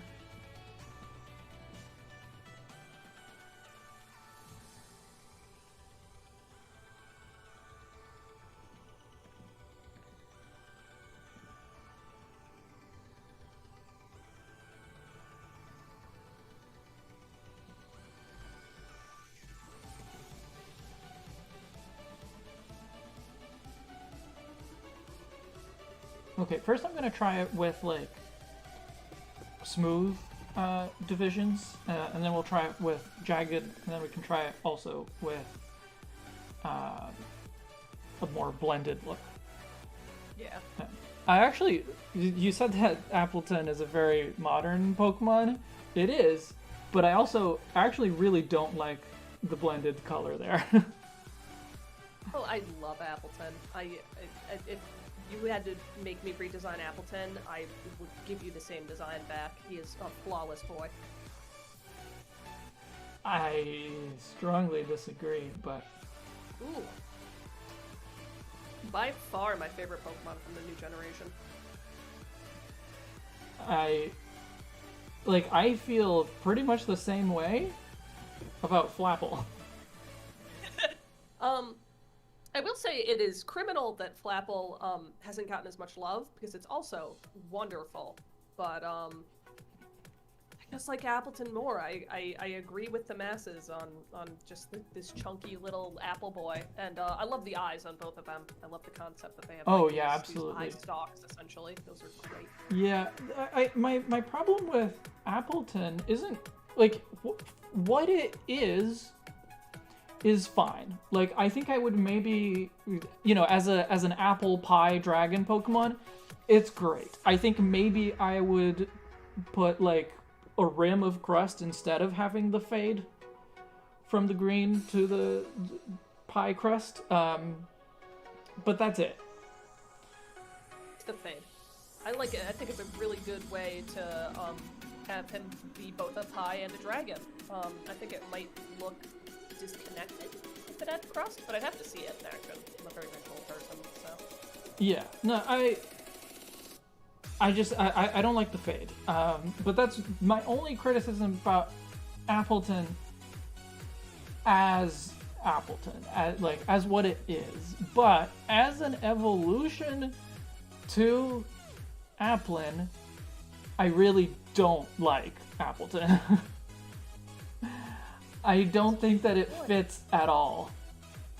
He becomes part of the apple. He merges with it. Except not, because it becomes a pie. Well, he you know, he just gets a little warm when he's evolving, bakes himself a little bit. Perfect. Children like to snack on his skin. That part is fine. I don't. I like the. That's the okay part. Of course, that's the okay part. No, I just I don't like how it. Yeah, I just like I think that because Flapple I think is the perfect way for Applin to evolve. The worm has eaten out the inside of the apple and is now like making use of it. I'm glad that we have both because I really do love both. No, me too. What we shouldn't have, I think, is Gigantamax, Flapple, and Appleton. It's a situation for me like Mega Latios and Latias, where it's like, I understand that these two Pokemon are related, but like, why do this thing where they're just like the same design? Mm-hmm. I don't understand. And it's a design that doesn't make sense for either one of them? Yeah, I mean, I still find it charming, obviously, because, like, I love food Pokemon, you know me. I designed a food Pokemon on stream today. But, it's clearly the weakest of the line. Yeah, easily. It's just, like, on one, you have a worm that became a pie, and now it goes back to being a worm inside an apple. Yeah, it like regresses, right? Yeah. And on the other one, you have the worm that is inside of the apple that eats out the inside of the apple, so it continues being a worm in an apple, but now the apple is empty. It's just the shell of an apple, but then it goes back to being a worm in a full apple, or, you know, it has something inside, I guess. G-Max Flapple Appleton looks like the middle stage that Appleton and Flapple would have, but instead of being a middle, they put it on the end. Yeah. It's weird. Star Spectrum says I just came in. The first thing I hear is Appleton slander. I'm sorry, I don't like Appleton. I mean, I like Appleton as Appleton. I don't like Appleton as an evolution for Applin. Star Spectrum, I'm here for you. Appleton is my favorite Pokemon from Sword and Shield, and probably my second favorite Pokemon ever. So I will die for it. Second favorite ever. Second favorite ever. I think it dethroned Slurpuff, which is another Pokemon I know you don't like. I do not.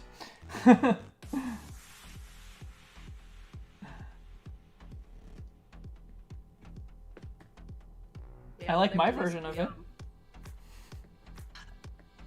I think your version is interesting. I don't want to say mean things, but like I would like it probably as a standalone thing, but I just love Slurpuff so much.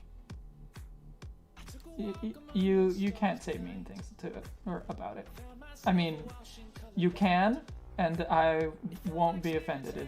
Is what I mean. Yeah, I'm not gonna think that they're mean. It's a good piece of art. I'm just upset that it's not Slurpuff. That's, I think, the only mean thing I can really say about it. Someone asked what my favorite Pokemon is. My favorite Pokemon is Swadloon. Really love Swadloon.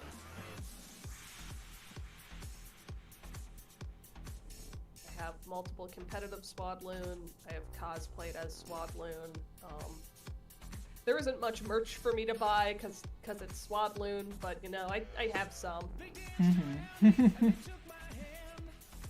It was a bummer to not see it in Sword and Shield, and when Pokemon Snap was coming out, I'm like, I know it's not gonna be there, but I was hoping. I'm sorry. It's okay. I think that's just kind of what you set yourself up for when you really like a Pokemon that's not a mainstream Pokemon per se.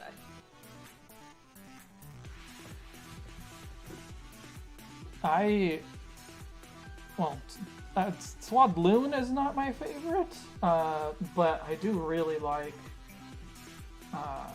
Leaveney. I think it's great. I think think the whole line is really great. I think that's probably one of the reasons I like it too. It's not like I'm upset when it evolves. I don't think it gets worse. I just like swaddling. Yeah, no, definitely the whole line is great. But the Unova bugs, man.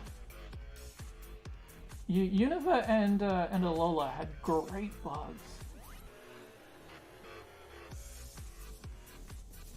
Better than just about any other region's bugs.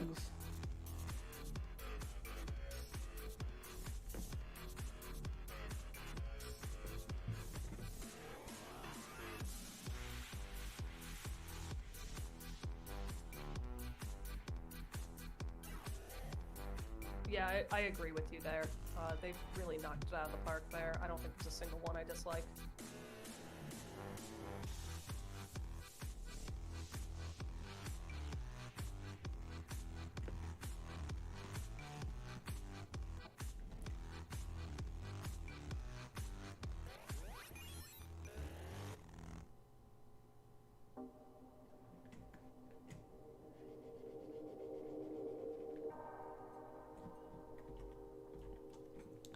Okay, so here we have it. Flat lines unblended. Like, maybe the colors themselves can still be adjusted. I like the blue, the green, and the red. I don't know if I like the yellow. Do you have the yellow on a separate layer? Yep, I have everything on a separate layer.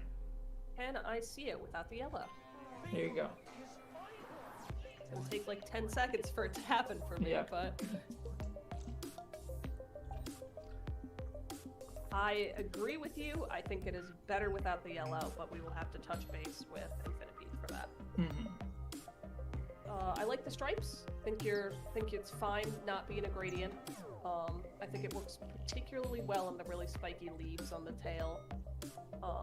I'd be more okay with the vines if they were a gradient, but I don't think I'd want to change the leaves no matter what. Well, we could do that. Maybe the blue-green is a gradient, but the red is not. Maybe that would work. Sure.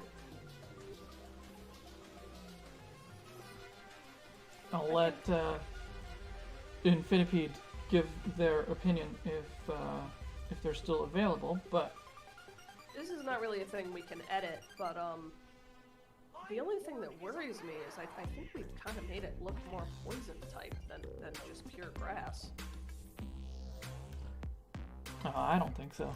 It's not even purple.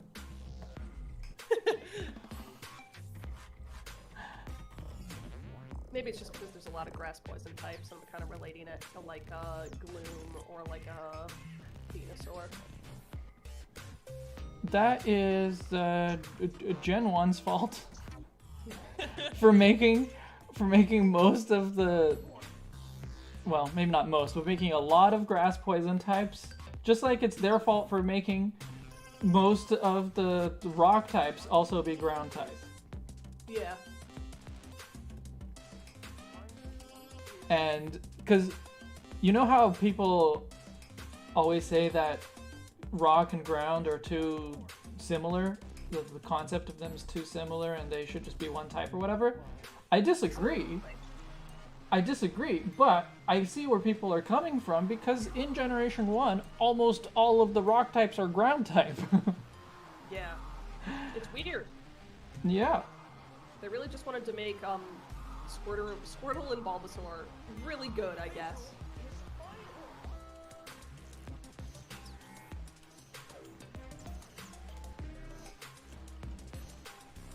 Tangela and Paris were the only non-poison grass types in Gen 1. Was Tangela the only pure grass type in Gen 1? Probably. Damn. I can't think of any others, so... They really were weird with grass type back in the day. Mm-hmm. I think this works really well. The blended blue-green. I might actually want to blend it a little bit more, even. Yeah. I like it, too. Mm-hmm. That's great. Infinipede, are you okay with us removing the yellow? Did you feel like that was very important to its design.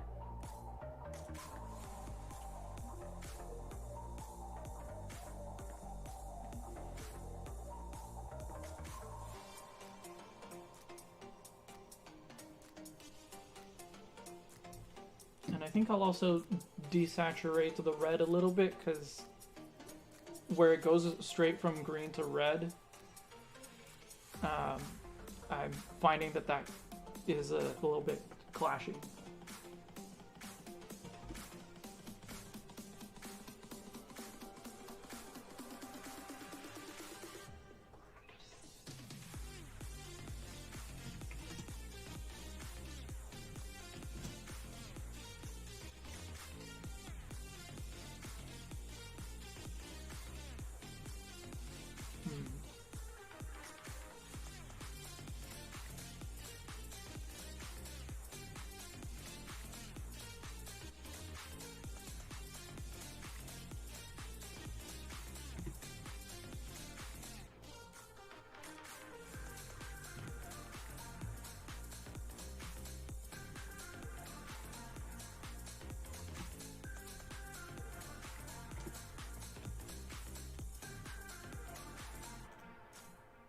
I really like what we did today. I think both of them came out really well.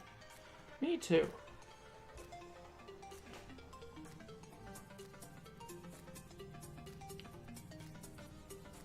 Yeah, I think this color works. Do you still want to try a more jagged, non-blended transition between colors? Nah, I think this is it. Okay. I'm not going to bother blending the blue and green more on this one. I will make sure to do that plenty on the final one, though. Do you think the reason we didn't see a lot of blended colors back in the day was because it was just not really feasible to do in sprite work? Probably, yeah.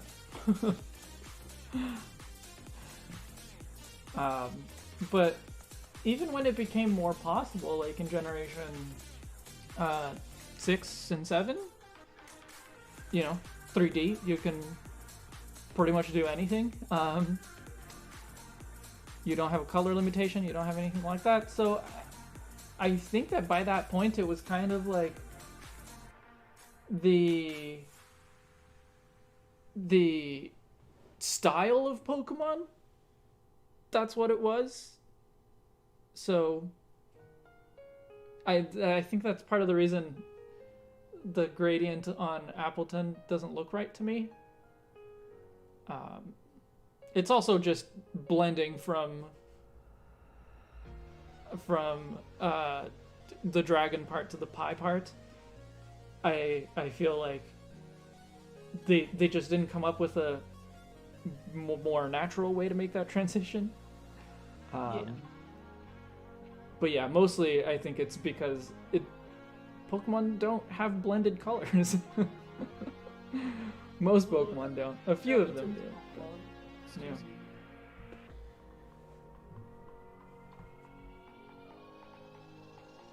I always found it weird where you find this thing in Gen 1. Design feels like it would belong in the marshy areas of Gen 4 or 6. Well, like we were saying, it is, where we find it in Gen 1 is on a beach, essentially. And I wonder if they like remade that area from scratch without like not in a remake where you're basically recreating the same area, but if they were like designing Kanto from scratch, I wonder if that would be more like a marsh or not. Yeah, what are they called in English? I don't know, but there's a particular, in Portuguese it's called mangue, and it's a particular environment that is like a marsh, but it's on a beach. So it's a sandy and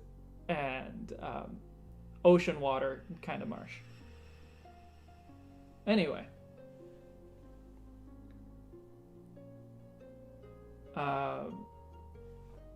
So that's it, I guess, for today's stream. There is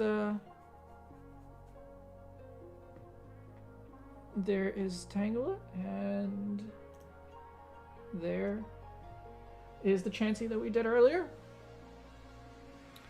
I will try to finish these by next weekend. Should be more doable than last time, because last time, the following weekend, I had another stream because of just the way the scheduling worked for that. So, yeah. What are we doing next? Let's see. What's our next Pokemon?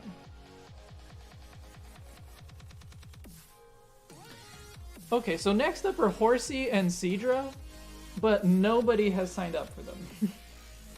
I think I'm good taking a week off for a while because I have just I've been going hard. Yeah. I can try coming up with something. I don't know what I would do. But I don't either. If you really need help, I can probably figure something out. But it can be one where we all work together. But yeah.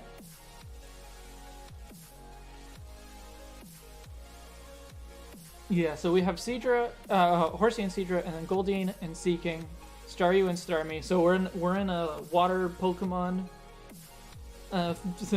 We're in the water for a few months.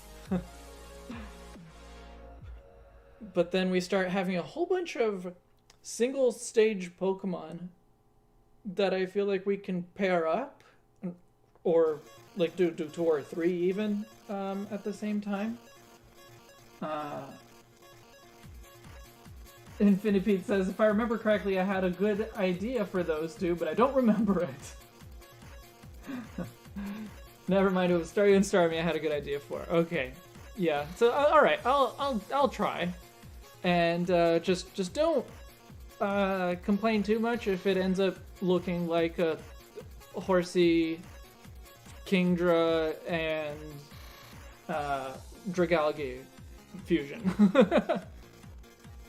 Because I actually really like Dragalge. Not so much the previous stage that the name is escaping me. But Dragalge I think is a great Pokemon design. So I will try not to lean too much on that. Yeah. But yeah, so after these 3 water lines, we have a lot of single stage Pokemon that I think we can pair up in various ways. So like I think it would make sense to do Scyther and Pinsir together, even though they're not side by side in the Pokedex. It would make sense to do Electabuzz and Magmar together. Jinx isn't quite paired with them, so maybe it would be like Jinx and Mr. Mime together. Maybe Tauros and Lapras. So anyway, I kind of like these where we do 2 different things together. Just, I don't know, more varied, I guess. What do you think? Yeah, I was into it. It keeps things kind of fresh. I know sometimes when we do like a 3-stage mod, it feels like we're really in the thick of it for a while. Yeah. Well, thankfully... Yep, there is only one 3-stage line left, and that is the Dratini line for way later. Besides that, we only have 2 stage lines, and then there's Eevee. But Eevee, I feel like, will still be pretty varied because it has 3 very different evolutions. And I have, I think, good ideas for all 3 of them. So, anyway, I think that's where we'll leave it for today. Thank you, everyone, for watching. And thank you, Banana Meteor, for joining me on voice chat. And thank you, Skrell. Yes, that was its name. And thank you also to Infinipede Medical Mechanica for joining us in the stream chat, even if not in voice chat. We missed you. But, yeah, we'll see you next month. Yeah, thanks for having me. It was fun, as always. All right. Glad I could catch the end. Great designs to me and the artists. Yeah, so the design's not really mine, but I'll take the credit for the art. All right. Bye, everyone. Bye.